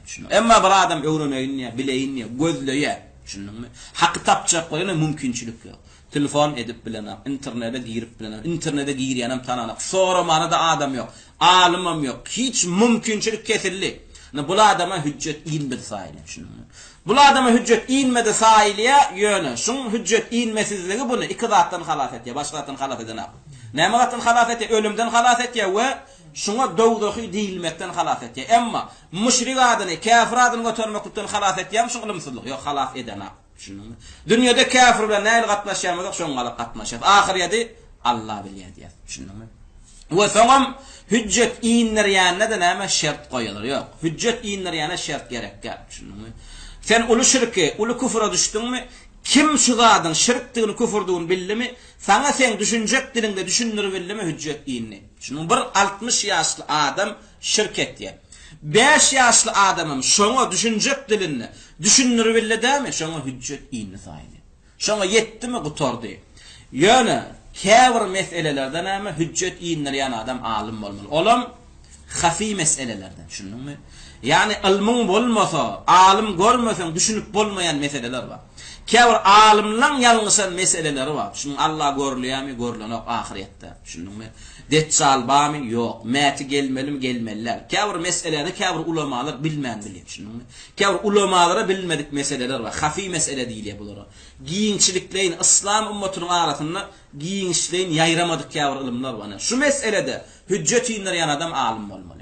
Düşündüňmi? Sen şübhelerine jogap berip bilýän bolmaly. Düşündüňmi? Ana şuňa alim saňa näme hüccet inlerdi. We soralarına jogap berdi, şübhelerini aýyrdy. Ana şonu hüccet inlerli diýär. Emma ýankyla hafi meselelerde ummatda giýinçliğin ýaýramadyk meselelerde käbir alimler talipler ýalňyş bilýän meselelerinde näme öň ýeteniň hücceti saňa hücjetde. Düşündüňmi? Öň ýeten o meselelerde sen bilen delilleşip bilenak, düşünürüp bilenak, näme? Düşünürüp biläýdi sen soralarına jogap berip bilenak. Käbir soralarına jogap beräýdi sen hüccet näme şübhelerini aýryp bilenak. Bu adama näme hatta kafir adam berilmeýär, muslim diýär. Düşündiňmi?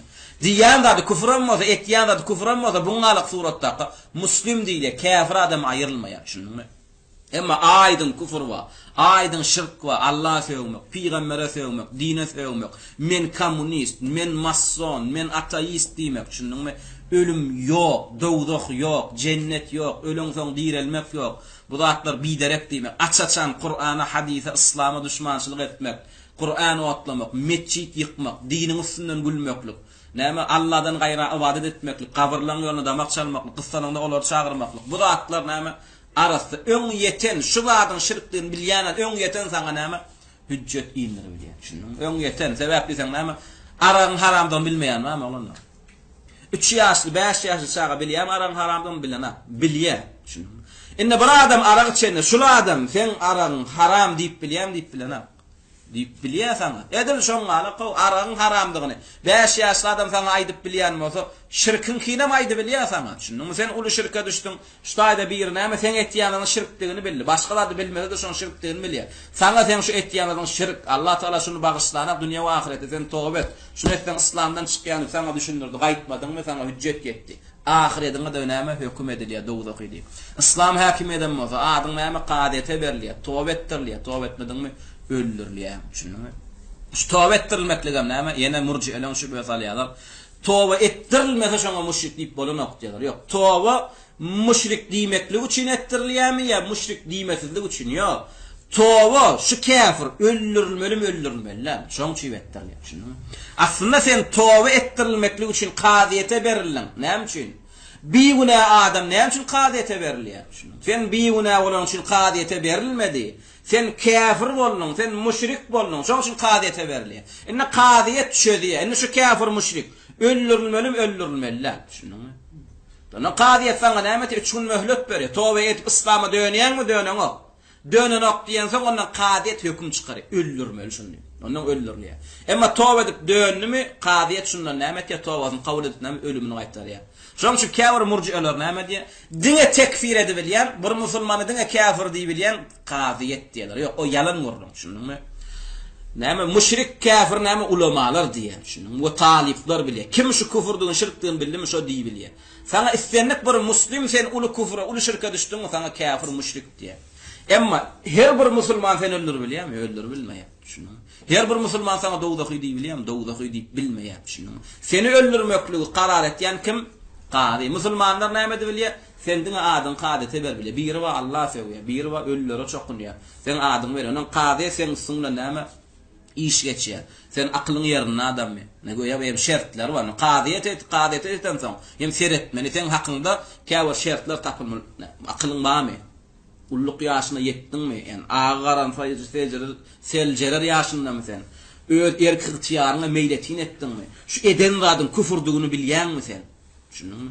Şu zatlar sen hakynda tapylansaň, ondan küfür diýil. Emma bir adam näme küfür edip de bilen qadiyete berdik bolyn däli bolup çykdy. Bu adam beýen bagyşlan, ýa däliden galan götürül. Ýa danym 2-3 ýaşly çaga entek ağaran saýgyrmaýan çaga bolup çykdy. Şunuňmy? O bagyşlan, ýa. Ýa mysal üçin näme zorluk aslında diýdirilen bolup çykdy. Şunuň bagyşlan, ýa.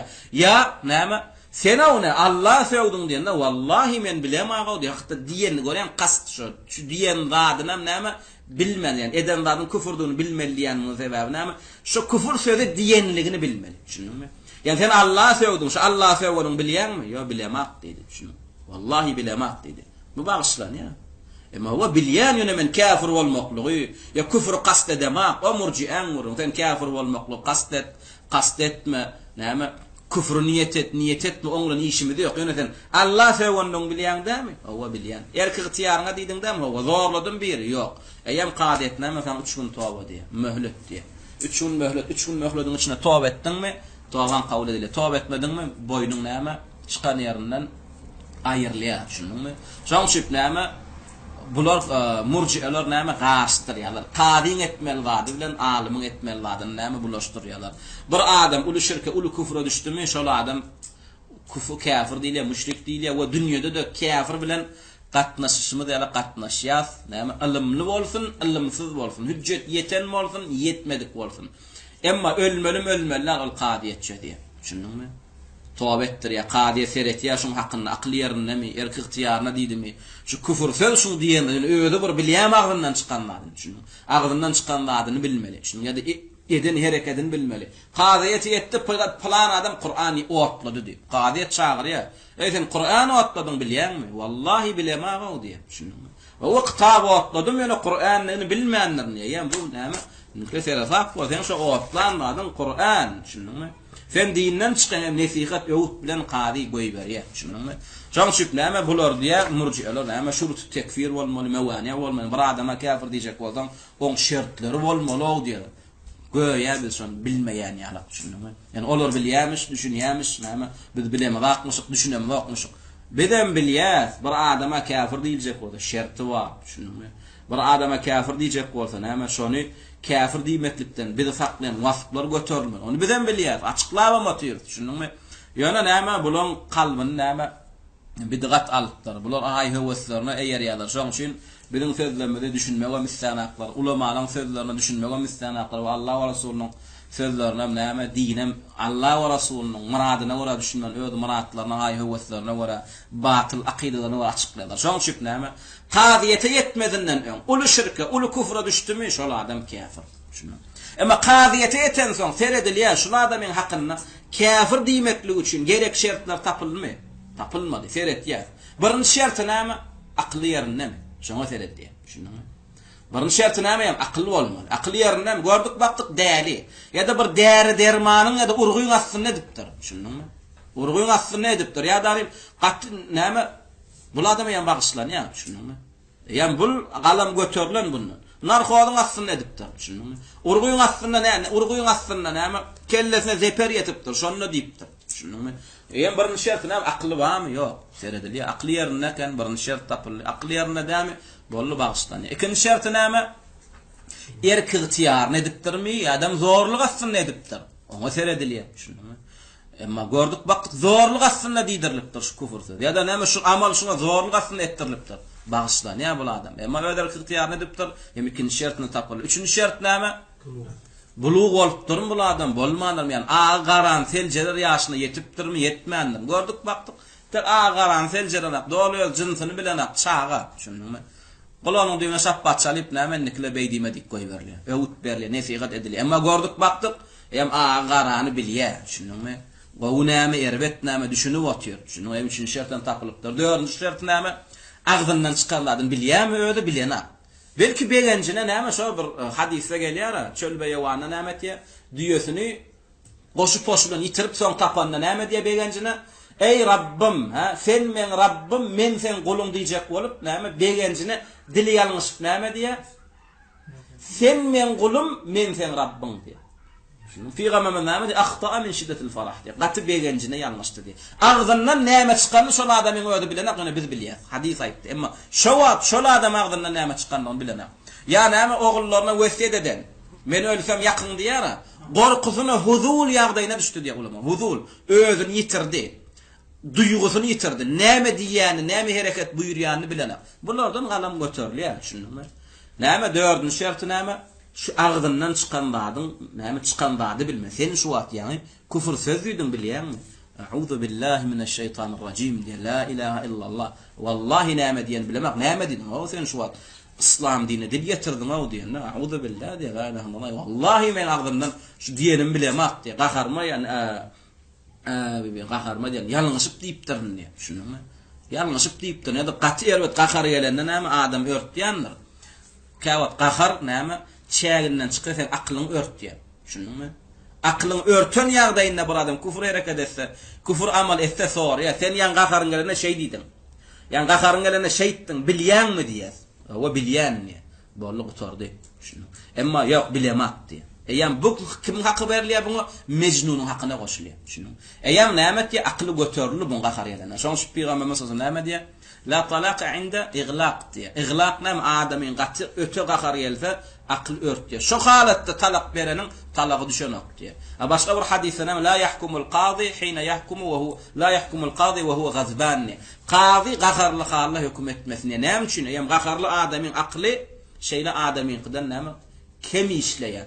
Şoň şu näme bir adam näme gahar öte gelip örtdi aklyny. Şu gahar gelen halda näme diýeni nämedenni bilenak. Soň köşeşen soň soraýatny, şeýitdiň sen, şeý diýdin, bilemak diýe. Talak beripdir, bilenak. Dine dil ýetiripdir, bilenak. Bul adama kafir diýmeýin, bu mani, şunuňmy?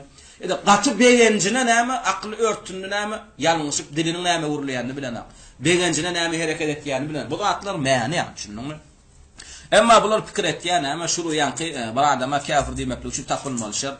Hemme ýerde näme? Ýani şu dünýede kafir diýmekli üçin hem şu dünýede kafir bilen gatnaşmakly üçin hem näme gerekdir öýtýär. Ýok.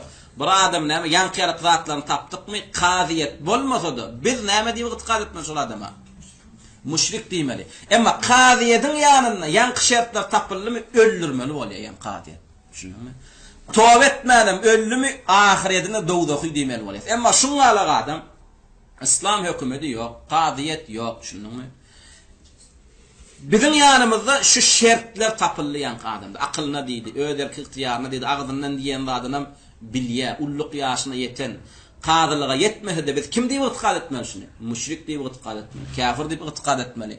We dünýä hökmüni bermeli, diňe iki sanak hökmüne saklanýar. Olam öldürüp bilmeýär, ta hüjjet ýança ýa-da qadiyete galdyrylýança we öläýänem bolsa näme dowdaky diýip bilmeýär. Şunukdamy? Şoň şu hüjjet diýilýän adama adamyň näme öýdi gönümel gulagyna barmaklyk ýeke-ýeke düşündirmeklik şertler. Öýdi düşüneýin niýse näme mümkinçiligi bar, näme düşünmekligi, öwrenmekligi, tapaýyn niýse mümkinçiligi bar, haqqy tapmaklygy, soraýyn niýse mümkinçiligi bar, soramany ulamalar.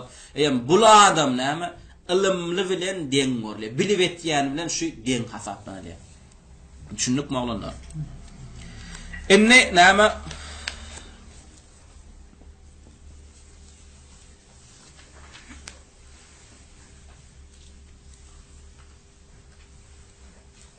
Sana ayet getirdi. Birinci ayeta Nisa'dan 48. ayet, ikinci ayeta Ma'ide'den 72. ayet. İnna Allaha la yaghfiru an yushraka bihi ve yaghfiru ma duna zalika limen yasha diyara. Bu näme müşrikin dünýädäki hökmi, şunuňmy? Dünýäde şirk eden näme? Dünýäde bagışlanan, yani müşrik diýilýär, şunuňmy? Dünýäde bagışlanan, bu dünýäwi hökm. Şu dünýäde näme adamy müşrikin günahı bagışlanan tawba etmese, müşrikmi şu dünýäde şol adam müşrik. Kafir bilen näyle gatnaşýan, şoňaly gatnaşýar. Emma şo şirk bilen hem öllü. Şunuňmy? Tawba etmedi, billi. Ahiret hökmü näme? Aşağı ayette innehu men yushrik billahi faqad harrama Allah aleyhi'l cennete ve ma'wahu'n nar ve ma liz-zalimin min ansar. Ya müşrik ahiret hökmü näme eken? Ömürlük dowdaky eken.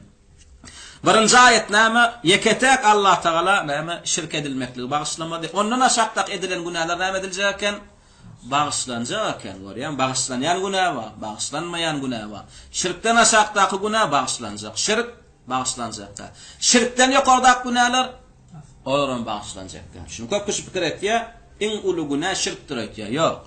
Şirkten yukarıda günah eken emma ulu günahların içinde adamzat toporunu giyinden yayrani. Şu günahların içinde adamzat toporunu birinci edilen näme? Şirk bolan için şirk algylýar. Şunu Emma bir adam näme Allah söýýär. Belli zat o Allah söýýän, Allah'ın söýüp Allah bilen bilelikde öwliýalara çokunýanyň günäsi Allah söýýänkinden pes. Bir Allah söýýär, birim Allah'ın söýýär ýöne ibadetden nämetýär, öwliýanyň pirim goşup goýberýär. Bu günäsi pes. Ýöne näme üçin bärde käwr hadise iň ulu günä şirk diýildi? Sebäp diýsen näme? Birinci adam oglunyň fıtratyndan, İslam ruhundan küfre çykmaklygyna sebäp bolan günä şu günah, şunuňmy? Birinci Nuh aýamyny Allah'ın baadını inkar eden yok. Birinci näme adamlaň İslamdan küfre çykan aýam, haýsy aýam? Nuh aýamy. Şunuňmy? Nuh aýamyny birinci näme musulmanyň dinden çykmaklygyna sebäp bolan zat şirk. Yani Allah söýmek, Allah'ı inkar etmek, Allah'ın baadını inkar etmeklik bu zatlar soň çykdy, şunuňmy? Şoň şip şirk agdalýar. Yani en günäli şu babatyndan bolýar. Yani birinci edilip näme musulmanyň dinden çykmaklygyna sebäp bolan günah şu şoň şip en ulu günah nämedilli? Hasaplyny we giýinden ummatdan näme adamlar toporuny ýayran günahdy şu. Emma Allah söýýän, Allah'ın baadını inkar etýän ol näme iki ýeke adamlar. Şoň şip näme hukmany suratda ýanky ýazyjy şerh açyklama eden alamyň sözüne ünslermeli bolýar. Olam gıynan salan näme şu wagtky durmuşymyzda görýän adamız näme diye köp adamlar şu dini bodyan zatlar etýärler we özleriniň yarhamkallah dini bodyan zady etýänliklerinden bilenaklar diye düşünýärler. Bilenaklar diye we özlerim näme şu bilmesizliklerini özlerine hüccet tutýarlar. Şu özüniň näme kafirlige çykanlygyny bilmese kafir bolmaýandyr diýär. Ýok, oňalyk zat däl. Düşünýärmi? Ol oňalyk däl. Mysal üçin näme qara zenete et goýdum. Doğrudan. Etin porsa diýerim. Sen şoň porsany bilmekligiň şert däl.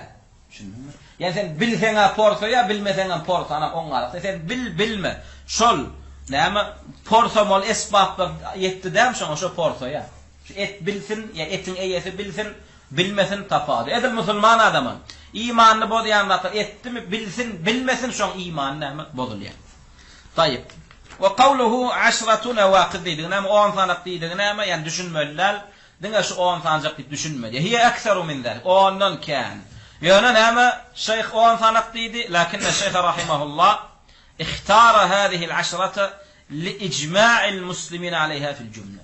Näme şu 10 saylat diýe sebäpden umumy İslam ulemalary diýe biragızdan näme şu 10'u golbadylar diýe. Aňarda käbir zatlar we imany bozýar diýip agdally. Yani käbir alimyň ýanyna bozýan bolsa, käbir alimyň ýanyna bozanak. Şunu. Yani käbir amallar we käbir alimlaryň ýanyna şu amal imany bozýan bolsa, käbir amal alimyň ýanyna bozanak. Emma näme şu 10 saylat diýe şu 10 ehli ulemalaryň ýanyna näme biragızdan dini bozýar diýip saýlandy diýe. Şunumy? أو يقال إن النواقض الكثيرة التي ذكرها الفقهاء في باب حكم المرتد مرجع إلى هذه العشرة. يا دانيم علماء نعم باب حكم المرتد يعني مرتد مسلمان ملصن كافر ولا نعم حكم وارده bappa kitaplarda şonna dini bozyan esbapları agdanlaryna umumy sinaklardylar bolýan şu 10 dolan gelýär diýe. Köpüsi şu 10 dolan gelen için 10 nip saylatdy. Tayyip inne näme şu dini bozyan zatlara gelýär. Birinjisi näme en-naqid al-awwal min nawaqid al-islam. İmany bozyan zatlaryň, islamy bozyan zatlaryň birinjisi. Qala rahimahullah Muhammad ibn Abdul Wahhab näme rahimahullah ödem näme şu Şeyh Muhammed ibn Abdul Wahhab'ın adını tutamda men bilýän. Näme şu köp tutýanlygymy. Şunumy? Yani kafir adam ýöne tutýanlar, öýtme bir sebäp bilen tutýan. Şunumy? Kafirler öz näme kafir mollalarynyň adyny näçe tutduklarça buýsanýarlar. Utananaklar. Şunumy? Emma biz musulmanlar gorkaklygymyzdan, bigaýratlygymyzdan şu derejä etdik. Şuňala haky aýdan ulamalaryň adyny köp tutmaklygy utanýarlar. Ýa-da gorkýarlar. Şunumy? Yok, şuňalyk alimlaryň ady tutulmaly hukman. We ummata da näme kim alim şonu bildirmeli. Sen diniň aryň namusyň aladasyn eden alimler kimler şonu tanatmaly. Şu alimlaryň biri kim? Ýigrenýäniň garaga aqsada Muhammed ibn Abdul Wahhab. Ödüm rahimahullah diýär. Doga dile getýär. Allah ona rahmet etsin diýär. We mujeddid diýär. Şu diniň ýer ýüzünden näme täzelenmekli üçin Allah Taalanyň ugratýan alimlarynyň biri diýär şunu. Şunumy? Olam alimler diýen şuň diýär. Şu mujeddid diniň näme her ýüzünden näme täzelenmekli üçin Allah Taala ulamalar ugratýar. Şu ulamalaryň biri şu. Şunumy? Şoň üçin bil qaslayn diýän. Sebäp diýsem näme tawhid diýän oglanlar. Näme sakallar diýine ýetýän oglanlar näçe gerek maňa diýdiler. Näme käwir sapaklandy Muhammed ibn Abdul Wahhab'ın adyny köp tutýar. Gaýrat etşoň adyny tutmadan diýär. Şunumy? Şey dip jaň etýär, gaýrat etşoň adyny tutmadan. Näme üçin? Ay birden fitne bolaýmasyn. Bundan aňarda näme fitne geler? O, sen Allahyňa söwüp oturýarlar, onuň alymyny silap goýarlar etýärmi? Sen peýgamberine söwüýärler, Kur'any üstüne meydan etýärler, Kur'any ýakýarlar. Ondan sen alymyny silap goýarlarmy? Şunumy? Şoň üçin biz näme hukmany suratda, näme Rabbimiz Allah dinimiz İslam peýgamberimiz Muhammed sallallahu aleyhi ve sellem diýär. Bu şu sözler diýmeklige de buýsanýar. Bu edil şoň alyk näme ulamalarymyzyň adyny tutmaklygy da buýsanýar. Şunumy? Ýigrenýänem ýigrencinden ölsün, bahylam näme bahyllygynyň ölsün. Görebilmeýäniňem gözi çykdym. Dogrymy? Näme diýär Muhammed ibn Abdul Wahhab rahimahullah şu dini bozyan zatlara näme girenne birinji bilen näme diýdi? El-awwalu eş-şirku fi ibadatillah. Şunumy? birinci musulmanın dinini, imanını, İslam'ını bozayan zat Allah Teala ibadet edilenine şirk getirmeklik. İbadette ikilik etmeklik. Şu jaga şerinin aşağınçılım. Eşşirku fi ibadetillah. Murciyeler bilen birden dava cencel bolmasın, bolayandan mesele koymak verecek cümle. Yani kavra çokunmakluk demedi. Eşşirku fi ibadetillah dedi. Allah Teala ibadette ikilik etmek dedi.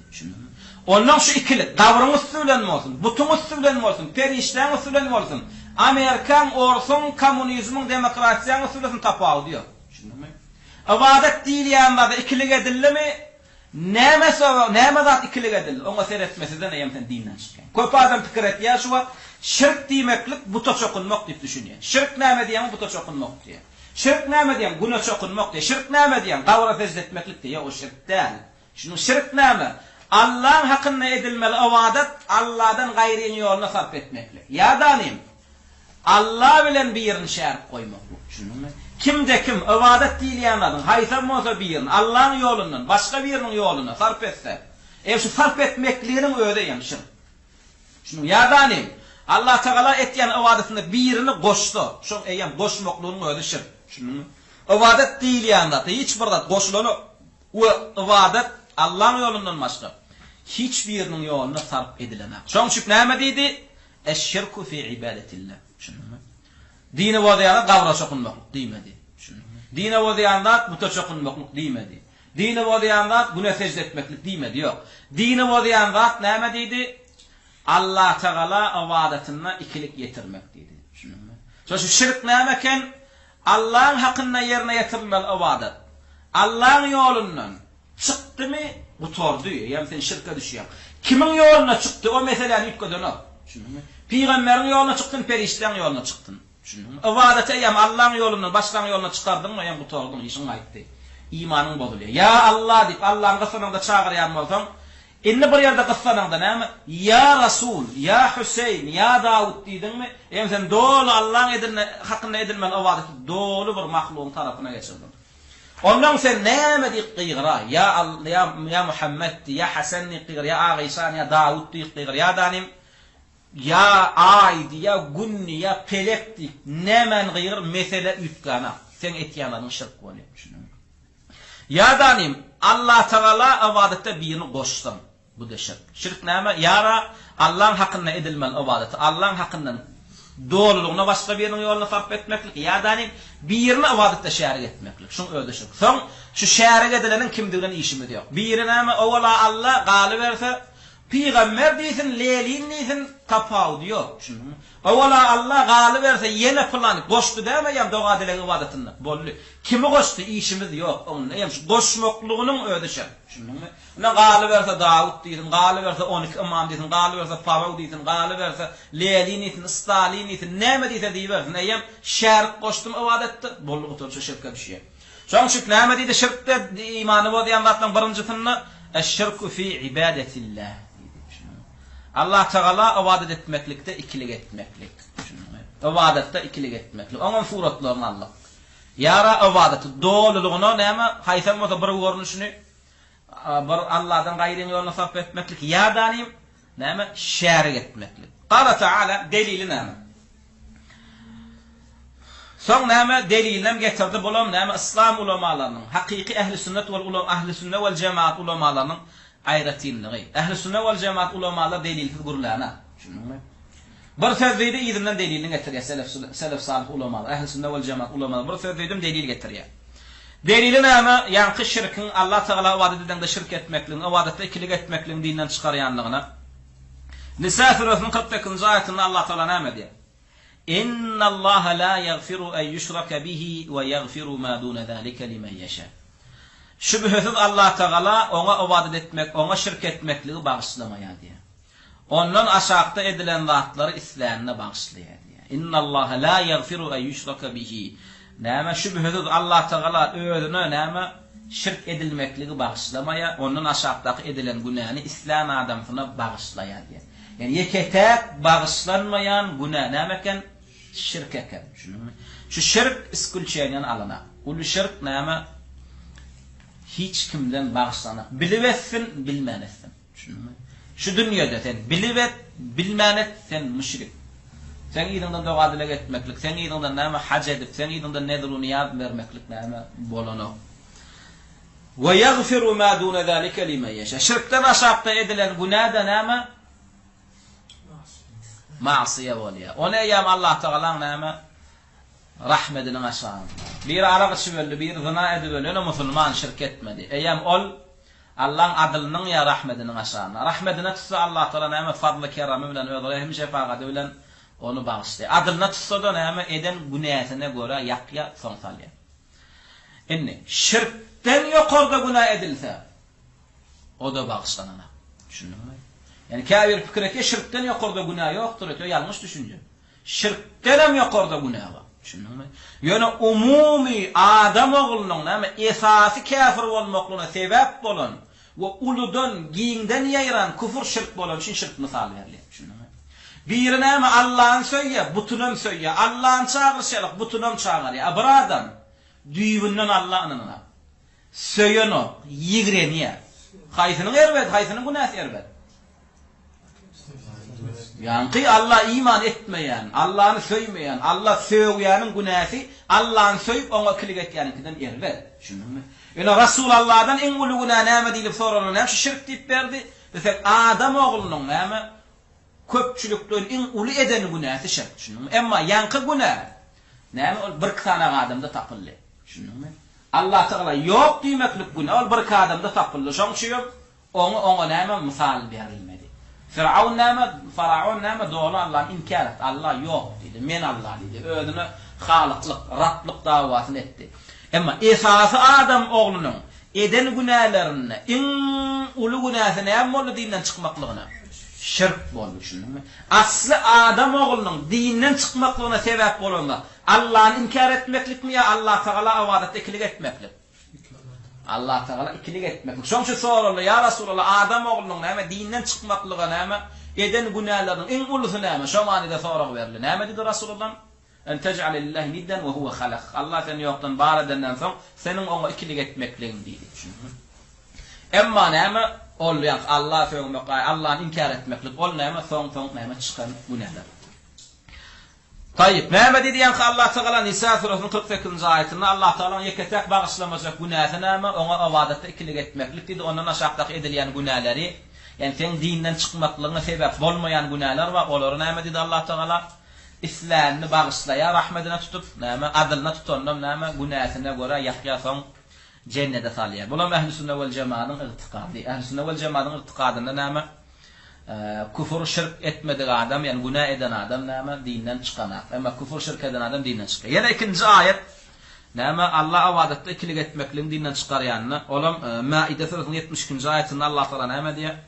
Ennehu men yushrik billahi faqad harrama Allahu aleyhi'l cennete ve ma'wahu'n nar ve ma liz-zalimin min ansar diýär. Kim Allah Taala awadatına şirk etse, kim şirk etse Allah'ına, fakat harramallahu aleyhi'l cennet, şüphesiz Allah Taala onu cenneti haram etjekdir diye. Ol cennetten mahrum olacaktır diye. Ve ma'wahu'n nar, ve onun näme barjak ýerim otdur diye. Ve ma liz-zalimin min ansar. O zalimlere, ol kafirlere näme yardımçı tapılmaz diye. Olar dogdokdan Allah'ın azabından gutulurjak tapılmaz diye. Düşündüňmi? Näme Allah Taala ýanky ayetde Allah Taala ikilik edenler näme cennetten mahrumdurlar diyenden soň we olaryň barjak ýeri otdur diýdi. Köp adam pikir etýär, mesele diňe sen cennetten mahrum bolmaýansyň diýär. Düşündüňmi?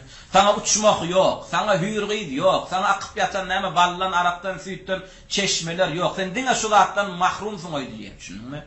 Ýok. Oňalykdan bu zatdan mahrum we ömürlük ebedi de otdur. Düşündüňmi? Şu käwir adamlar, şahsy öz gören adamlar bar. Allah Taala sen Sırat köprüsünden geçirmez. Sen cennete salmaz diýsen, näme diýerler? Bärsini owa tutup oturuverersin. Düşündüňmi? Yani cennetten mahrum edilen dogdaga salınmaýanlar etse, düşündüňmi? Bärsini näme owa tutup oturuverersin. Ýok, oňalykda. Şoň Allah Taala näme? Şol adamdan näme? Umidin näme etýär? Puj etýär. Düşündüňmi? Sen diňe cennetten mahrum diýilse, bärde näme owa tutup oturulan öýtme diýär. Sana ova tutturmana vakt bermen ya Allah Taala. Sana ova tutturman ya. Sana sen ova tutacak yerin cehennem olur diye. Şunu senin ova tutacak yerin, sen baqı mekan tutacak yerin ama cehennem olur diye.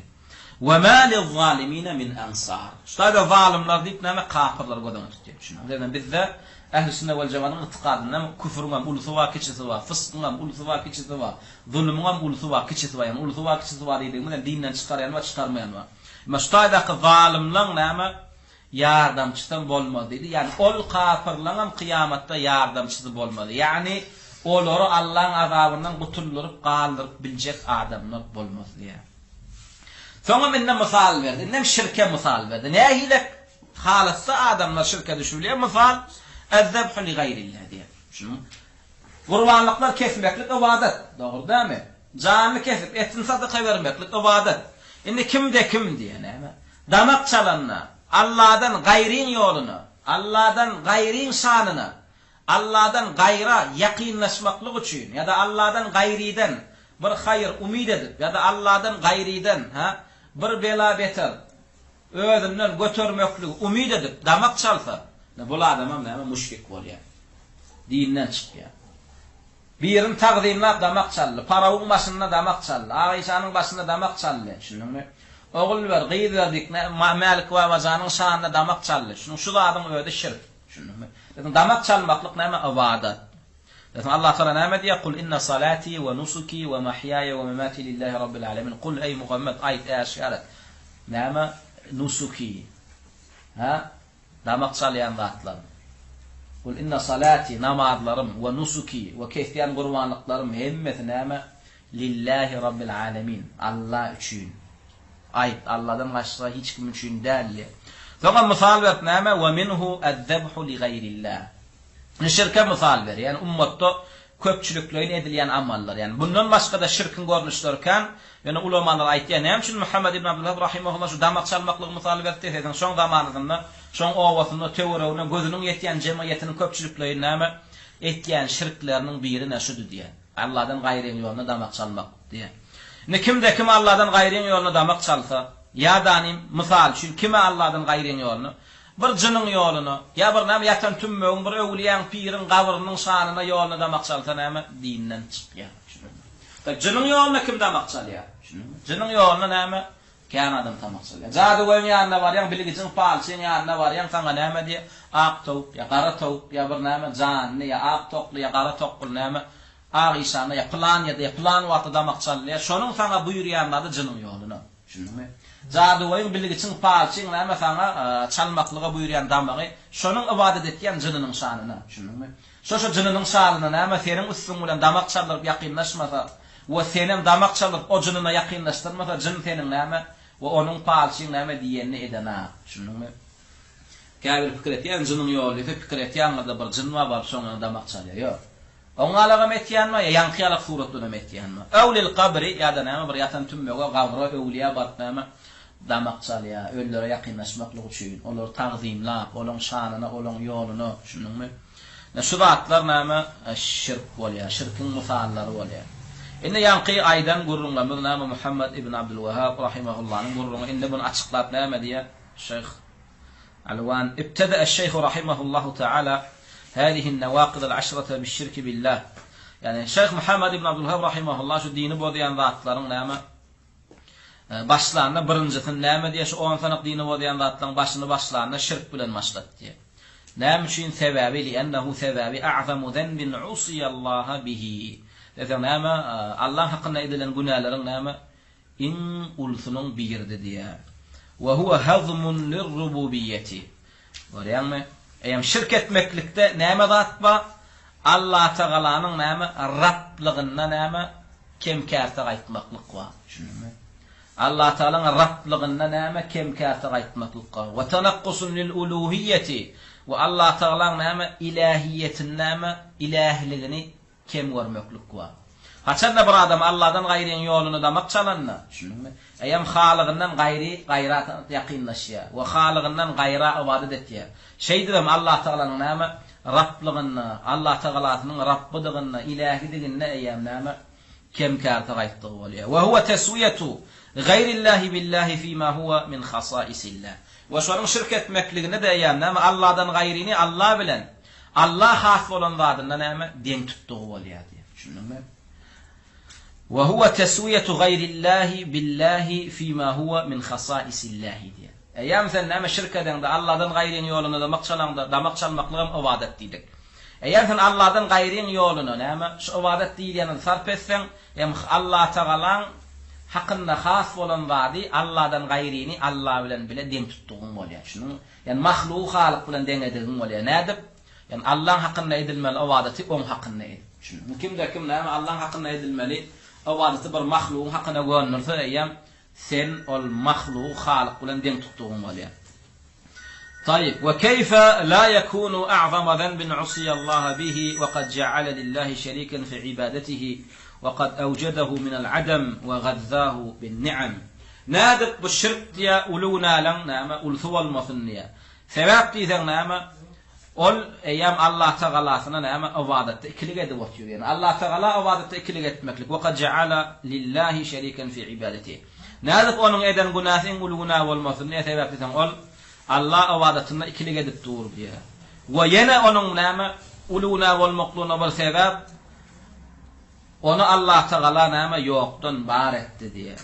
Ve näme onu gözel nimetlerin nimetlanırdı diye. İnne Allah Taala seni gözel nimetlerin nimetlanırı batıyor. Ve sen näme evcede min el adam seni yoktan bar edip durur diye. Şu zatlardan sonra sen avadat meselesinde Allah Taala ikilik etsen eýem o senin etýän günahın ul günahın biri bolýar. Enne şutaýda näme şirk diýilene ýene bilmeli atlamam. Näme şirkin hemmeti bir derejeliler. Näme şirk näme 3 derejeli bolýar şolar. Aýtýar 1-nji derejesinde näme de şirkun akbar uly şirk diýilýär. Ikinjisine şirkun asgar diýilýär. Üçüncü gorun şuna näme şirkun hafi diýilýär. Yani şirk akbar bilen şirk asgaryň tapawudyny alýar ilki bilen. Şirk akbar näme? Şirk akbar diýmek uly şirk diýmek.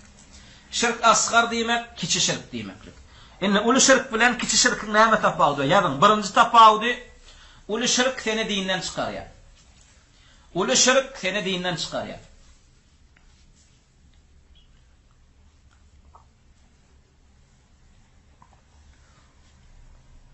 Kiçi şirk seni dinden çykaranlar.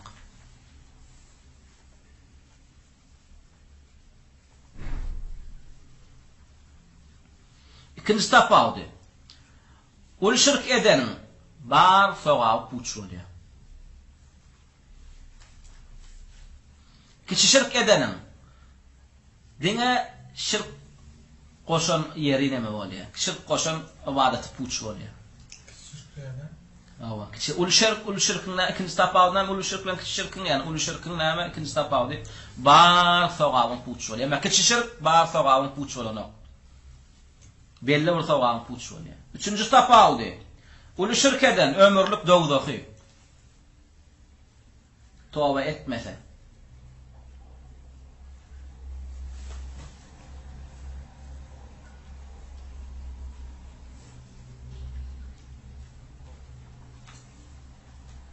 Yani ikinci tapawdyny ýazdyga uly şirk näme bar sowapy puç etdi, kiçi şirk ýa-ni günah käçlik etdi. Näme günah ýazylýar sana. Mesela şu sebäp diýip alaja dakynsa kiçi şirk. Düşündingmi? Bu hem günah kârony. Üçüncü tapawdyny ýazdyk, uly şirk tawba etmesen ömürlük dogdaky sen.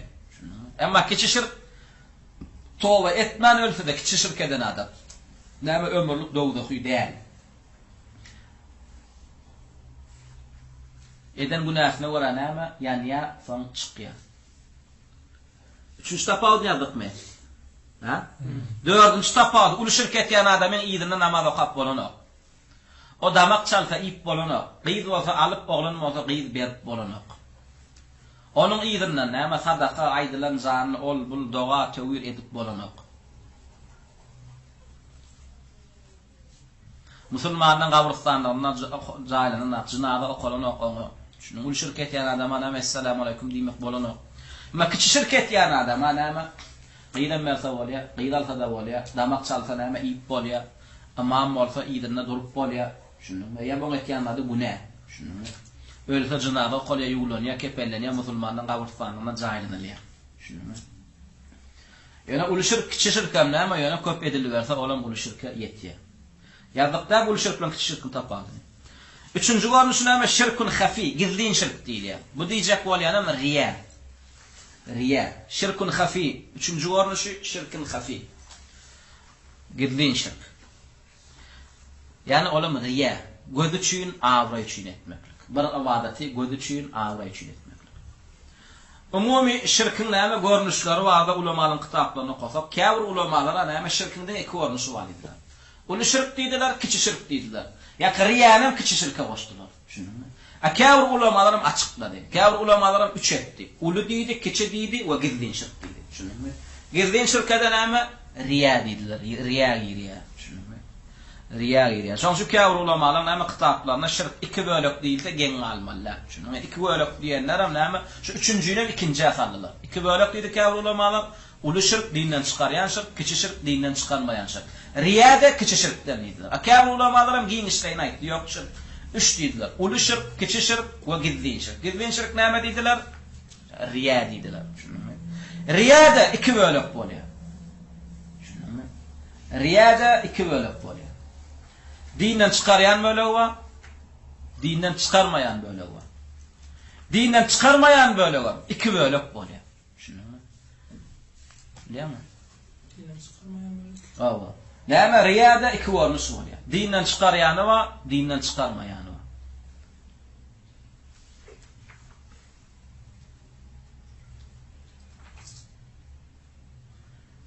Dinden çıkarýan näme? Biri imana girenne ilin gözüçüğünü giriyor. Düşündün mü? İmana girenne ilin gözüçüğünü giriyor.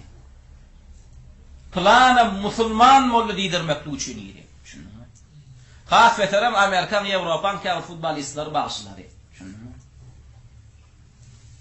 Yani gyzyklanmakly üçin.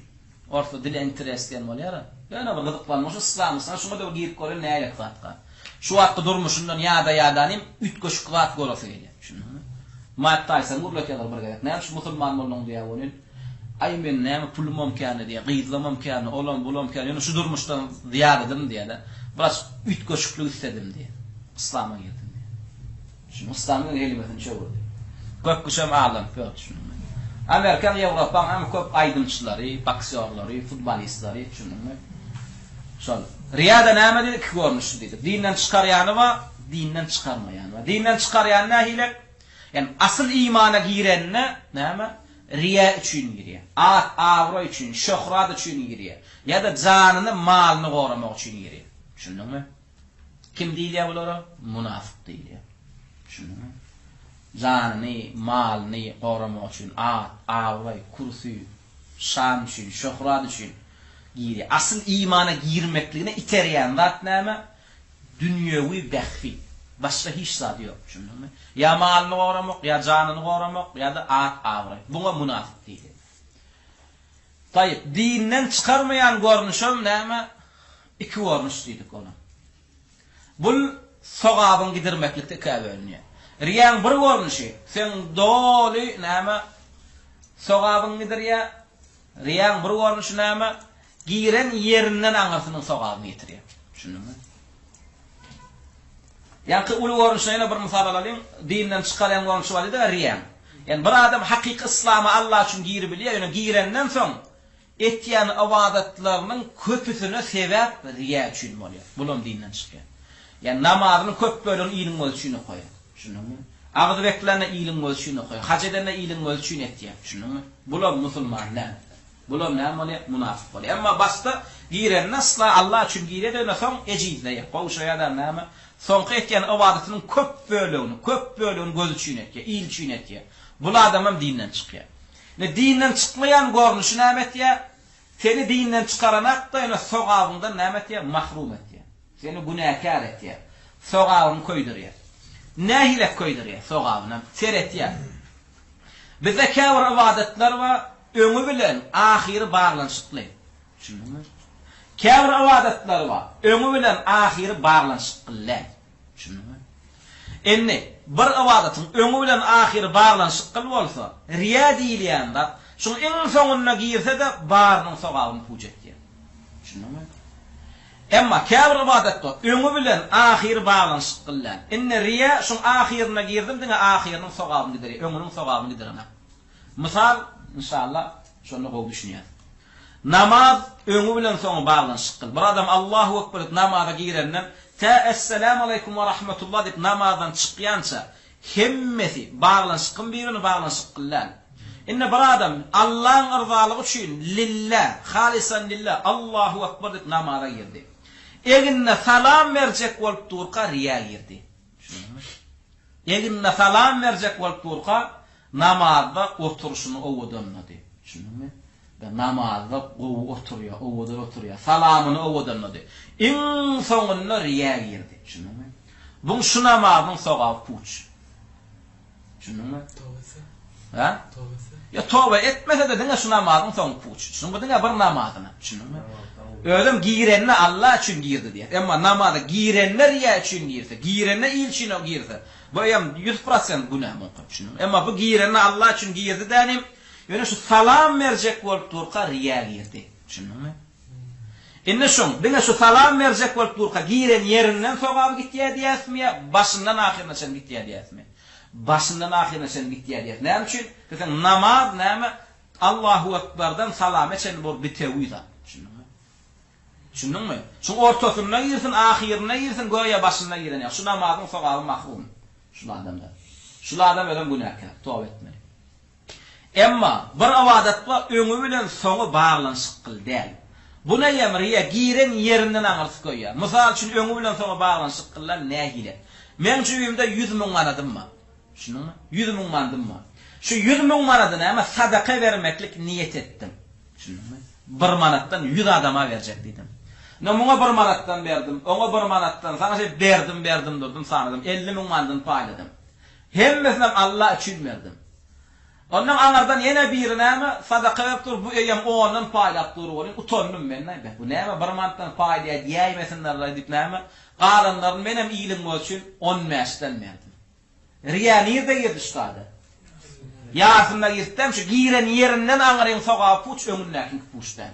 Şunumy? Degan bol bir-birine baglanşykdylar, 100 mandy bölüp bolýar. Şunumy? 100 mandy 100 bölüp, 1000 bölüp edip bolýar. Şunumy? Haýsy köpüginleri ýaýyran bolsa diňe şoňky koýýar. Ma öňü soňuny koýýar. Emma namazy Allahu ekberden salamny etjeni bölüp bolanok. Şunumy? Allahu ekber girengdençe çykynça hemmesi bitip ibadet. Şunumy? Hajam şoňala. Haja dip niyet edenden soň te hastan çykynça bölüp bolanok. Haş dip niyete girenden te çykynça sen şunu hemmesi bir ibadatı emele getirýän zatlar. Şunumy? Şoň üçin sen tawafda riýa girsin, şunumy ya Arafa baranda girsin ya Muzdelife baranda riýa girsin, hajyň bary batyl tawba etmesen. Şunumy? Emma käbir ibadat we öňü soňy näme bölüp bolýar. Olam ýankylyk sadaka, mysal üçin bir goýunyň damagyn çaldym, 30 kilo çykdy. Şunu sadaka etjek 5 kilodan dedim. 5 kilodan paýlap atýarym bolýan.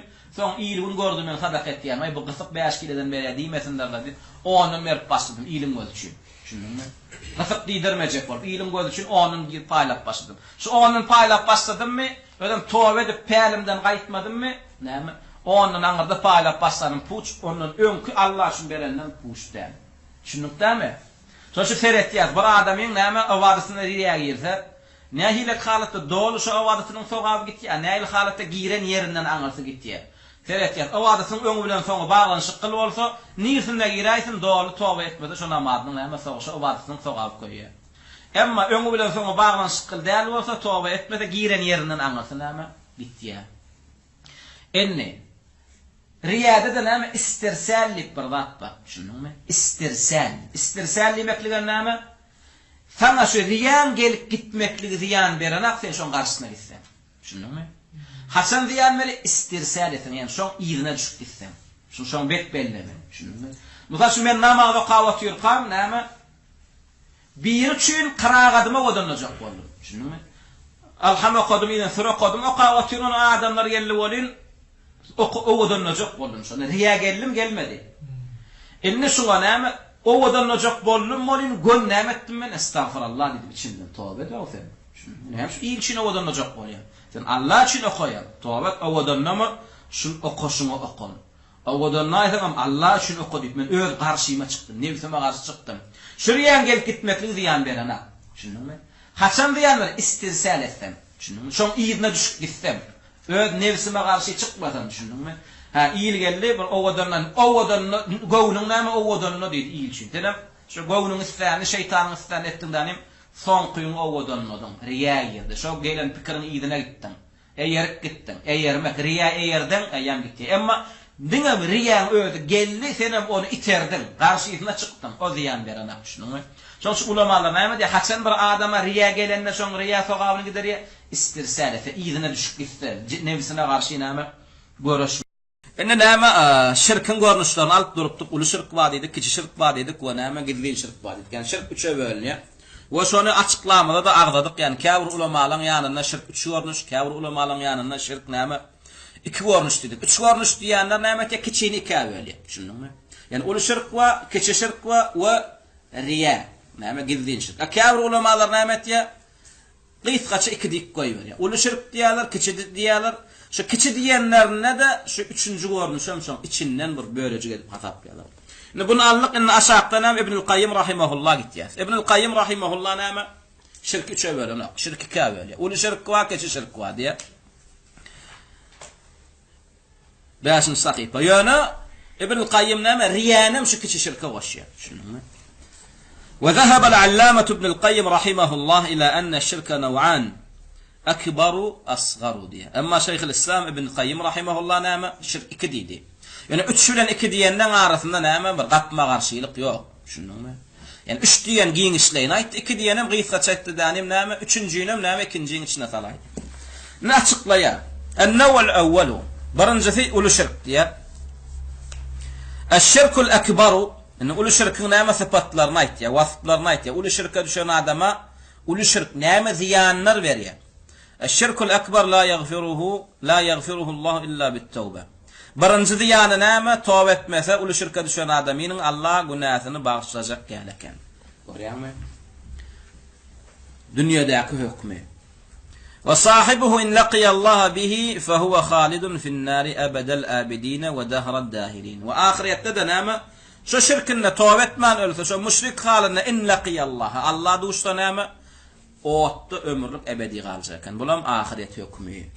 Ama bu dünyada bir adam bilip şirke düşdün, bilmän şirke düşdün. Şunuňmy? Alamsızlygy onu müşrik adamdan halas edene. Şunuňmy? Alamsızlygy onu şu dünyada müşrikler bilen gatnaşylan hükümden onu halas edene. Şunuňmy? Emma öllümi tawba etmän, öden billimi şirk eden zadyny ahirette onun hükmü dowdaky. Delili näme? Ýani Nisa surasının 42-nji aýatynda Allah Taala näme diýär? Innallaha la yaghfiru an yushraka bihi ve yaghfiru ma duna zalika limen yasha. Allah Taala näme yeketek şirki bagşlamaz diye ve şirkten aşağı edilen günahlar näme islan adamsyna bagşlar diye. Şunuňmy? Şoň şu näme käbir adam tersi şunýa näme cennete girýänler näme Allah'ın adylyna we dowdaha girýänler näme zulm esasynda girýänler öýtýärler. Ýok, cennete girýänler Allah'ın rahmeti bilen girýär. Şunuňmy? Dowdaha girýänler Allah'ın adyly bilen girýärler. Şunuňmy? Zulm ýok. Dowdaha girýänlere de zulm ýok. Şunuňmy? Allah Taala adylyna tutdy. Adylyna görä, adyl hökmüne görä şu adamlar dowdakdan başga hiç adam nasip däl. Şunuňmy? Emma tersine cennete girýänler rahmetine görä girýär Allah. Adylyna görä girýär. Allah adylyna tutsa cennete girjegem ýok. Öden bu söz, yani gaýdylan sözler. Bizim sözümizde, ya bir alimin sözü däl. Şunuňmy? Rasulullah'ın ardından çykan söz. Şonda geň alyp sahabalar näme diýär? Ya Rasulullah, senem Allah Taala adylyna tutsa cennete girmersiňmi diýende, menem Allah Taala rahmeti bilen gurşap almasa, adylyna tutanna cennete girbiljek ýok diýär. Şunuňmy? Şoňa cennete girýän Allah'ın rahmeti bilen girýär we dowdaha girýänem adyly bilen girýär, zulm bilen girýär. Allah Taala'dan zulm adi, zulm wasfy göterilen. Kimde kim Allah Taala näme zulm ýonköse şol adam dinden çykýar. Allah Taala zulm etdi. Ya Allah'ın hükmünde zulmma, ya Allah'ın dininde zulmma, ya Allah Taala zalim diýse biri. Göni şu bizi dinden çykýar. Yani bu Allah Taala'nın taqdimlana, şunuňmy? Allah'ın taqdimlamaly. Ve ma aşaqı hasratın 31-nji aýatynda Allah Taala näme diýär? Yani erbet şirki ýadygar ya. Müşrik adam nähil haly ahwalla gediýär. Şonu bilen gözümüzde görýän zadymyz bilen suratlanıp berýär Allah Taala. Misalalliyaş iksanak misaly diye. Müşrik goýa şoň alaktır diye. Birinji berýän misaly näme? Ve men yushrik billahi fekannama kharra minas samai fatakhtafuhu at-tayru diye. ew tahwi bihi rihu fi mekanin sahiqin. Sahiqin manisi ba'id, daş yer. Sahiq, daş. İki misal veriyor. Allah Teala avadette şirk etyen ne? Göya misalalli. Bir zat asmandan zıngılsa diye. Misal şun bir et, ya bir kepderi, ya bir sülgün, ya bir suğun näme, ya bir näme keyik asmandan zıngılsa burgutlan, vahşi kuşlan köp uçup yeren yerine. Yere näme düşýär şo kuştan? Hiç tat düşene. Müşrik diýen adamyna misalalliýa-da bu aýatdan diýjek bolýar. Bir müşrikin näme? Tağatlardan, ibadatlardan yer bilen asmanı dolduryan soğabı var bolsa diye. Yöne şirket ye. Düşündün? Yöne şirket ye. Zat kanına düşündün? Şirk şon barsını döküye düşündün? Bir zatı näme bir bek qaval olan, bir bek demir al, ağaç al, näme bir qaval. İçinem zattan doldu. Şon asmanın aşağı qaçı yere zıngsan näme galya? Zat qalına, bıtırat ya olağram. Edil şon alıp. Müşrik adamın misalalli asmanın aşak bir zat zıngılanına kuşlar tüy düşüyalık diye, müşrikin diye, şirki onun amalını tüytüye diye, onun amalının näme sogabını pujet diye, onun sogabının amalının zat qalına. Ya da başka bir misalalliye, näme, bir zatı hova gaýdyp goýbersen, näme, irvet tupanlı harasatlı şemallı. Yankı yel näme diye yankını, alıp gaýdyp, ooo, näme, Allah'ın orjak yerine, Allah gören ama zıngya, yok edip qaytya. Edil şirk diýilýän adamyn, şirk diýilýän adam näme? Eýetin näme diye seni cehennemin teýine düşürýär, düşündüňmi? Seni asmanyň cehennemin agzynyň aşağı taşlaýar seni. Şirk seni ýanqynama, howanyň yelin üstüne ýanqyzady, gaýdyryp bir uzak menzile zıngşýalyp, şirk hem sen cehennemin içinde näme? Uzak şeýle bir düýbüne menziline zıngya ebedi galyan, hiçten çıkıp bilemem şunu. Ine sen bir mülkün var, 5 mandan 3 mandan var. Ervet tupanlar gelýär, dağı, traktörla da götürýän yerler. Şu elinden gaýdyryp alyp zıngsa sen deýip bir tapy bilersiň şu adamy. Tapy bilmeň o näçe kilometrlere zıngda 5 mandan. Edil şoňalyk şirk diýilýän adamynym eýetin dowda gadan ýa ol adamy ödün tapana. Şunu. Hiç hasan ol adama rahmet yok, ol adama dowlukdan çykmaklyk yok. Şoňa Allah Taala şirkin bir berýän ziýany kızatlar misal berdi. Yani asmanyň gaçan zadyň näme? Kuşlaň onu dağatyp yere düşürmeýşýärlik, ya yeliň bir zady näme gaýdyp bir uzak ýere zıňşýärlik, şirk diýilýän adam sen asmanyň gaçan ýalyk, ya da näme yeliň bir ýerek näme akydip zıňşýärlik näme seni dowdagyň teýine dökýär, dowdagyň ýerine dökýär we näme bar amallaňam pujet ýa, senden zatlaryna. Şoňa welidalika yaqulu al-mushrikuna من عباد قبور وغيرهم لآلهتهم في النار تالله إن كنا لفي ضلال مبين إذ نسويكم برب العالمين. لأنه مشركler näme diye. Şu döwürde gabra çokunanlar näme? Özlerinin ön gabra çokunanlar şu sözlerinden görelmeli. Düşündüňmi? Bir Allah çokunandan görellesi var we gabra çokunandan görellesi var. Doğrudan bizim görellerimiz kim? Peygamberler ve olara eýerenler dogrudan. Biz näme diýäs? Rabbi Allah diýäs. Bizim Rabbimiz Allah. Ve Allah Teala da ibadetde hiç haşan şirk etmeýär. Edil şoňlara kafirler, müşrikler görellesi var. Şu döwürnäme ewliya, pir, gawr, şefaatçı, araçy diýenden görellileri, gawra çokunanlar, ewliya, pir, çöpe çokunanlar, gawra var, dowdaha baranlarna näme diýerler? Bu dünýede nämeden andyşýarlar? Meçhitden andyşýarlar. Ewliya kessin, dogry dämi? Kur'an kessin. Çörek kessin, mahluktan andyşýarlar. Emma dowdaha düşenlerine diňe Allahdan andyşyp näme der? Tallahi. Görýän? Allahdan kasam bolsun dedi. Müşrik bu dünýede näme Allahdan kasam içmedi? Meçhit kessin dedi. Çörek kessin dedi. Ewliya ursun dedi. Düşündüňmi? Allah we Allahdan andyşýan, Rahmandan andyşýan diýmedi. Düşündüňmi? Käbejan ursun dedi. Görýän? Şirk Allahdan başga zatdan kasam içmeklik şirk. Emma müşrik dowdaha düşene tawba gelýär. Düşündüňmi? Ýola gelýär. Hakka gelýär. Allah'ın kimdigini bilýär. Özüniň nämedigini bilýär. Ýöne peýda bermejek ýerini bilýär. Düşündüňmi? Ýöne peýda bermejek ýerini bilýär. Allah Taala bize näme hekaýet etýär şu aýatda. Müşrikler dowdaha düşende näme diýjekler? Gawra çöpe çöre çokunanlar näme diýjekler? Tallahi in kunna la fi dalalin mubin. Wallahi qat adaşan bolup dursalar diýär. Tallahi görýänmi? Allah'dan andyşýarlar. In kunna lafi dalalin mubin. Yani dünyadaki hal ahwallaryny, ýagdaýlaryny aýtýarlar. Dünyada biz gaty azyp durýarlar. Gaty biz azaşyp durýar, gaty zalaletde bolup durýarlar. Özlerim çokunan çöplerinden, çöğürlerinden, gavurlarından andıçanaklar, Allah'dan andıçanaklar.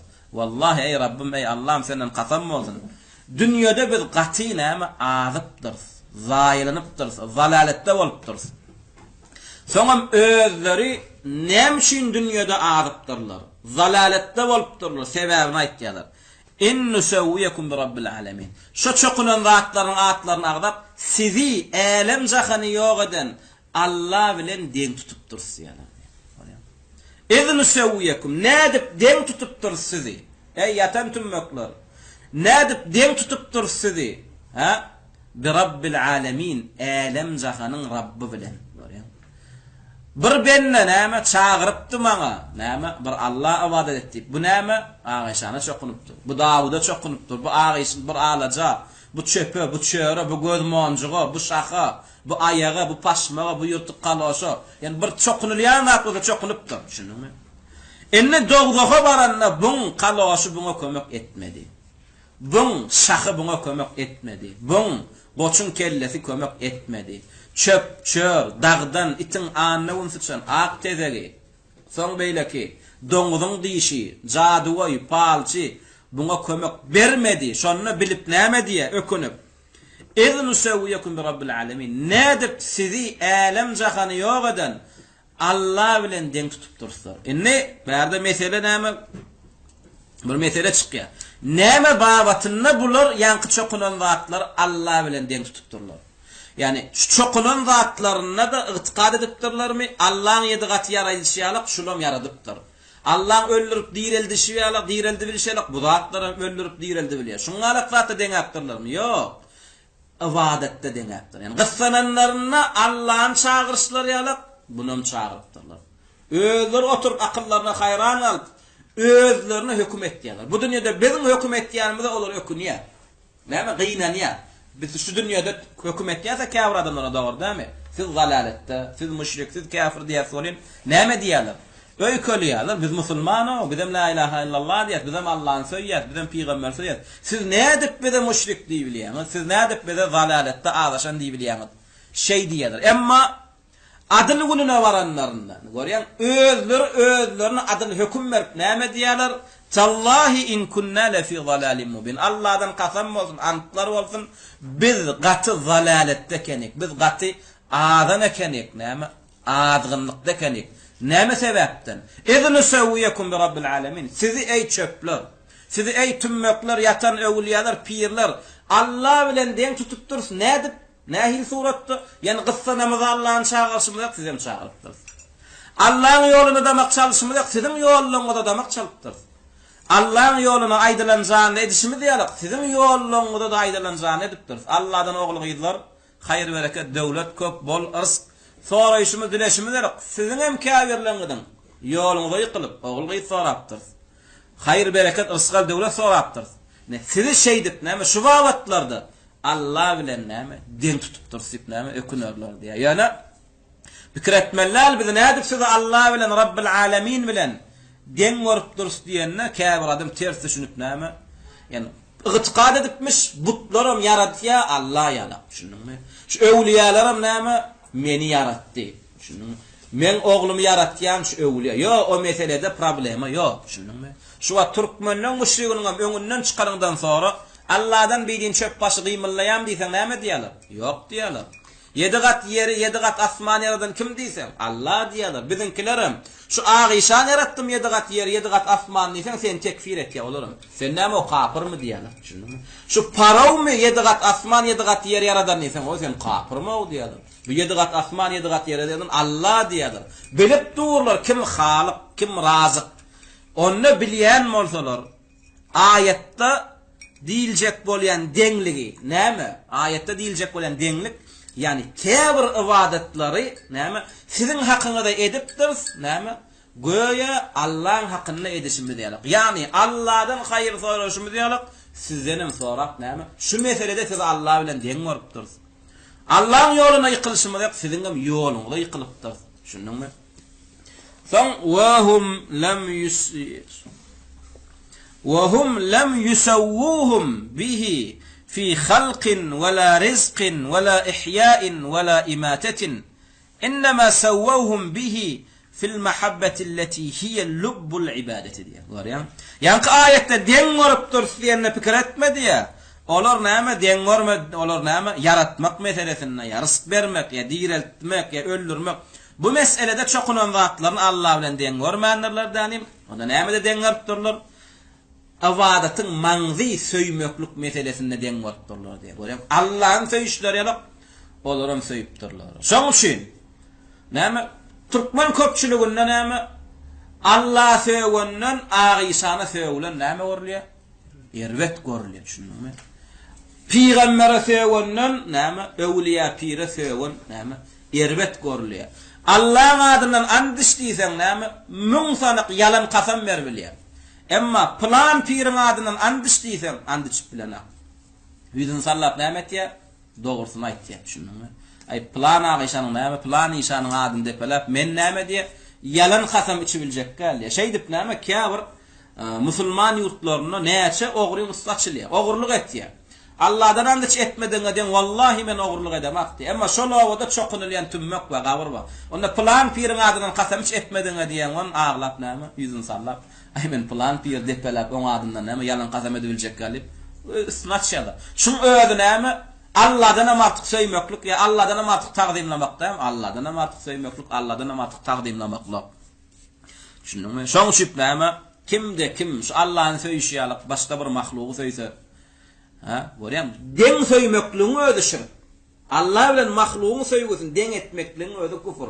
Emma bizinkiler deňdäle artyk söýýärler. Şunuňmy? Allah'dan beter söýýärler. Şoň üçin näme biz tarapyň näme müşrikleri Allah'dan mahluku köp çağırıyorlar. Şunuňmy?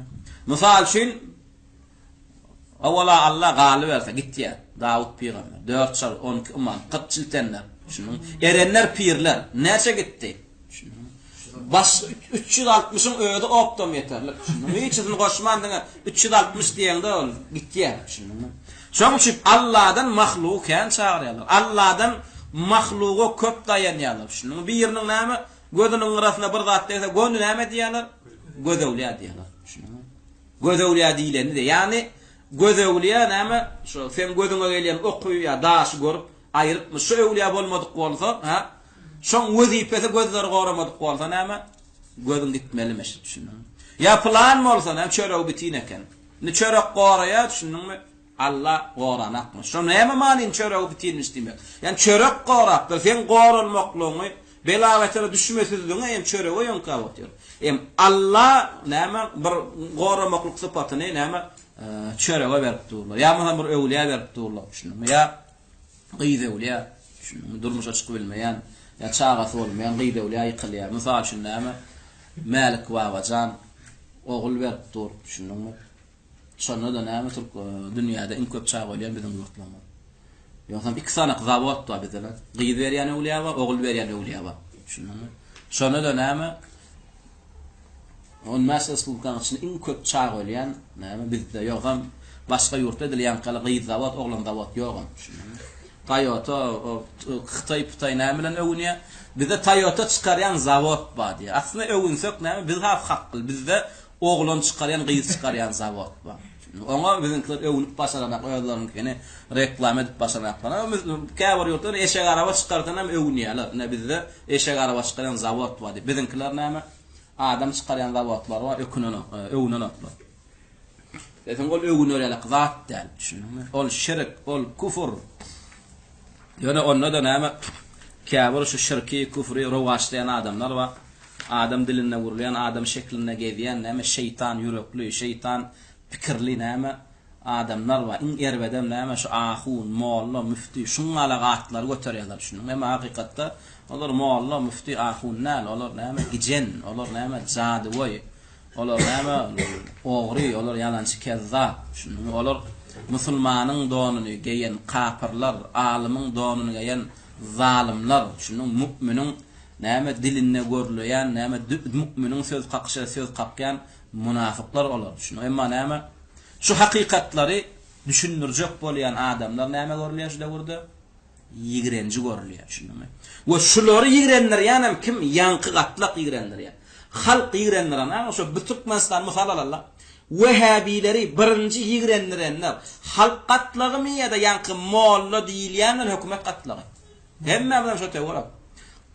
Halk qatlygy yigrendirmedi, halk qatlygy söýýädi. Şunuňmy? Emma şu Wehhabi diýilýänleri yigrendiren qatlyk häkim qatlyk. Şunuňmy? Hökümet adamları bilen näme? Yankı molla müftü diýilýänler. Näme üçin şu iki topar yankı Wehhabi diýilene yigrendirdiler?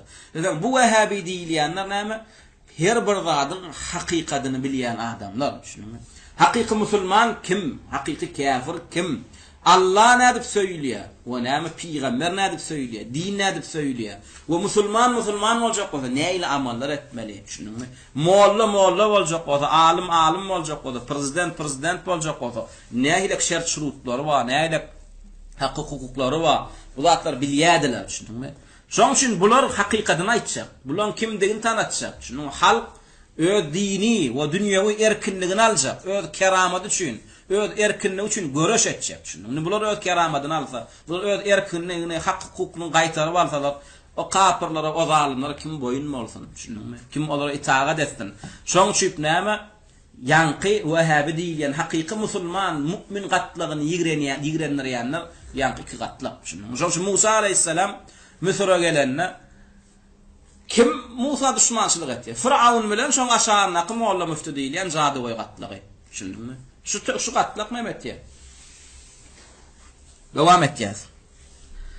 Son, indi näme Allah Taala yankylary ýazgar ya. Düşündingmi? Ýa söýgü meselesinde, taqdim meselesinde bir mahlugy Allah bilen deň we köp halatlarda Allahdan hem öte görýänler, öte söýüp öte taqdimleýänler Allah Taala näme diýär? Ma lakum la tarjuna lillahi waqara. Ma lakum namul size diye nem üçün siz Allah Taala'ny taqdimlaňyz diye. Allah'ni öwliyadan artık söýseň bolmaýar. Allah'ni şo çokunýan çöpüňden beter taqdimlasaň bolmaýar. Allah Taala ýadgar ya nem üçün siz mahluklary Allah'dan beter söýýär. Mahluklar Allah'dan beter taqdimlaýanyz. Allah Taala ýazgary aýdy otýar. Ma lakum la tarjuna lillahi waqara. Nuh suresi 13-nji aýat. Üstade käbir aýatlar gelenler inşallah inneki derste her aýatyň öňünden ýygynden 4-5 aýatlar bar. Gaty näme manili peýdal aýatlar. Ve şu Nuh suresi 13-nji aýaty bar. Nuh suresi bir ýarym nis. Başyndan ahirine sen inşallah geljek tapakda şunu agdaran aýatlary näme tefsirler. Düşündingmi? Yankı birinci ayetin öňünden ýygynden käbir aýatlar we ikinji ayetin öňünden ýygynden käbir aýatlar. Nuh suresinden öňünden soňuna çen inşallah tefsirlap geçer. Şu aýatda näme ýazgar? Ma lakum la tarjuna lillahi wa qara. Näme size ey adam ogly diye, ey ummat diye. Ýokdan sizi bar etdim, barça sanap bolmajak gözel nygmatlar bilen sizi nygmatlandyrdım. Şunuňmy? Şonda da näme üçin siz meni taqdimlaman, maňa ibadet etmän, maňa meni söýmän. Näme siz bilen deň yaradylan mahluklar näme söýüp taqdimlap mendenem olar öýüňde näme ýaqyn söýgüli näme awraýly görýäňiz diye. Welizalika naqul inna ash-sharra kullihi aidun ila al-ishrak billahi jalla wa ala. Inna näme şirk diýilýän zat, näme şeýle bir erbet, näme betkar bir nejis amal bolýan bolsa diye onu şu wagt näme umumi ýeriň ýüzünde bolýan şer we musibatlar näme bari şu Allah Taala näme ikilik etmeklik näme günahyna gaýdyp gelýär. Ene bu näme ken ene günah diýilýän. Düşündiňmi? Şu wagt ol daýhanlar ene ýapdy diýendir. Şoňalyk her bir zadyň näme ulsy bar, kiçisi bar, her bir zadyň enesi bar, çagasy bar. Şu günahyň hem enesi bar. Düşündiňmi? Şu günahyň eneleriniň birine ne şu şirk in ulu günah, arak we ummul khaba'is. Hadise gelýär. Araga näme dikeli ummul khaba'is. Xapaçylygyň enesi gelýär. Şunu araga çen adam men süýtgorlyk edip näme ejesi bilen zina edenini görmedik. Düşündiňmi? Çilim çekip gyýzy bilen zina eden görmedik. Düşündiňmi? Ya mesela ogurlyk edip näme ejesi bilen aýallygyny ýatyp turan görmedik. Emma araga içip näme ejesi bilen ýatana meşdilli. Araga içip gyýzyny zorlana meşdilli. Araga içip näme bazıfı bilen yatıp turup görünü meşdilli düşündüm. Şoň üçin Rasulullah näme diýip atdyny aragy ummul khaba'is, xapaçylygyň enesi diýip atdyny. Yani oňam enesi var. Şunun günäňe bundan ömeter enesi olam şirk. Şunu Allah Taala ibadet ikilik etmeklik. Şu Muhammed'in matynyň ýa-da galmaklygyna, şu pese gaýtmaklygyna sebäp bolan günä näme? Şu şirk. Şu wagt näme musulman diýilýän ülkelerde, musulman diýilýän adamlarda näme? Sanalýan, ibadet edilýän mahluklar sanyny sanap uturup bolan o. Şunu. Sanalýan mahluklar sanyny uturup bolan Hindistan, Pakistan diýilýän ýurtlara barsaňda sop tarikatlar var. Her tarikat başı näme şu tarikatçylaryň hudaýy, şokunýalar, şunu. Ya Türkiýe var, näçe tarikatçylar var. Her tarikatyň başı diýilýär şu tarikatyň hudaýy, şunu. Ol ibadet meselesine şirketler erbet ýöne. Yine erbederbet zatlar var. Arada näme Türk'ün bir sop tarikat başı tutupdyr. Näme töhmet bilen muritlerini zorlayan eken. Muritlerini zorlayan. Kän olan saadyna adasan günäsi kän. Şunu onun adyna maýda oturmaýar. Näme muritlerini zorlaýanmyş. Oglanlar zorlapdyr, gyýyzlar bilen zana edipdir. Näme men pir diýip. Ona Sudan emesle Zabastovka'dan malýamyş muritleri. O biz zorlamady, biz erkek ihtiyarmyda berdik diýip. Şey diýämiş. O bir de zorlanap bir de erkek ihtiyarmyda etdik diýämiş. Başga bir pir barmyş. Hemme muritlerini setere goýup owradyna uşat diýdi. O uşak geçmeli hemmekşi. Şunu. Bärde bir sopy çykypdyr näme Muhammed posasy barmyş. Şunu. Her bir muridi heleyni getirmelmiş. Ondan ay 5 minitden 10 min dara çekýär diýdi. Heleyni uşamalmış. Şoňa beýgat, şoňa näme şoň tarikatyna gelmekli üçin gol beren sopy şo pirniň ýany heley bilen gelmeli. Ondan soň öýüňe aýalyň evtadyndan dolu şoň berekete geçerýärlik näme aýalyň agzyndan owşaýar diýe 5 minitden 10 minde çekýär diýe şo posaň ady näme qibla Muhammediyye diýär. Muhammed posasy. Şunu. Şeydi o muritlerin heleylerini zanaçy barlar. Şoň üçin näme Muhammed ümmaty näme şu şirk diýilýän duzakdan, şu şirk günäsinden saatlanmasa çöpden, çörden, agaçdan, tezekden, jaduwy, girjen näme gijenlerden saatlanmasa näme hiç haçan musulman ümmaty näme öz öňkü durkuny, güýjüni, kuwwatyny näme gaýtaryp getirmeýär. Ve şirkul ekberu enwa'uhu kesiratun. Inne näme Yine İbn Qayyim rahimahullah näme şirki bölmekli onu gaýdyk gelýär. Näme uly şirk diýdi, kiçi şirk diýdi. Ondan näme uly şirkin näme dünýede günäsiniň we ahiretde günäsiniň bagyşlanmaýanlygyny we onuň näme tawbasyz ömürlük dowda hydy onu aýtdy. Indi ýene gaýdyp gelbem näme diýe uly şirkin hem görnüşler kän ýöne umumy jemlejek bolsak şu 4-üň üstünden çykanak diýe. Umumy şirkin uly şirkin görnüşlerini jemledik diýe 4-den çykanak diýe. نذكرها مجملة مع شيء من البيان يكون مختصرا لئلا يطول بنا الكلام. Yani kitap açıklar näme diye bir başladığında mucmelen yani qıys qaçarak näme agdap geçelliye.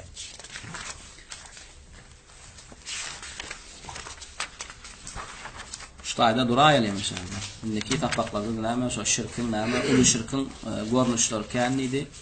Ve esasam näme jemläsem 4 jemlenýär diýdi. Inden geljek tapakda da inşallah näme ulu şirkin qıýsaça alamynda näme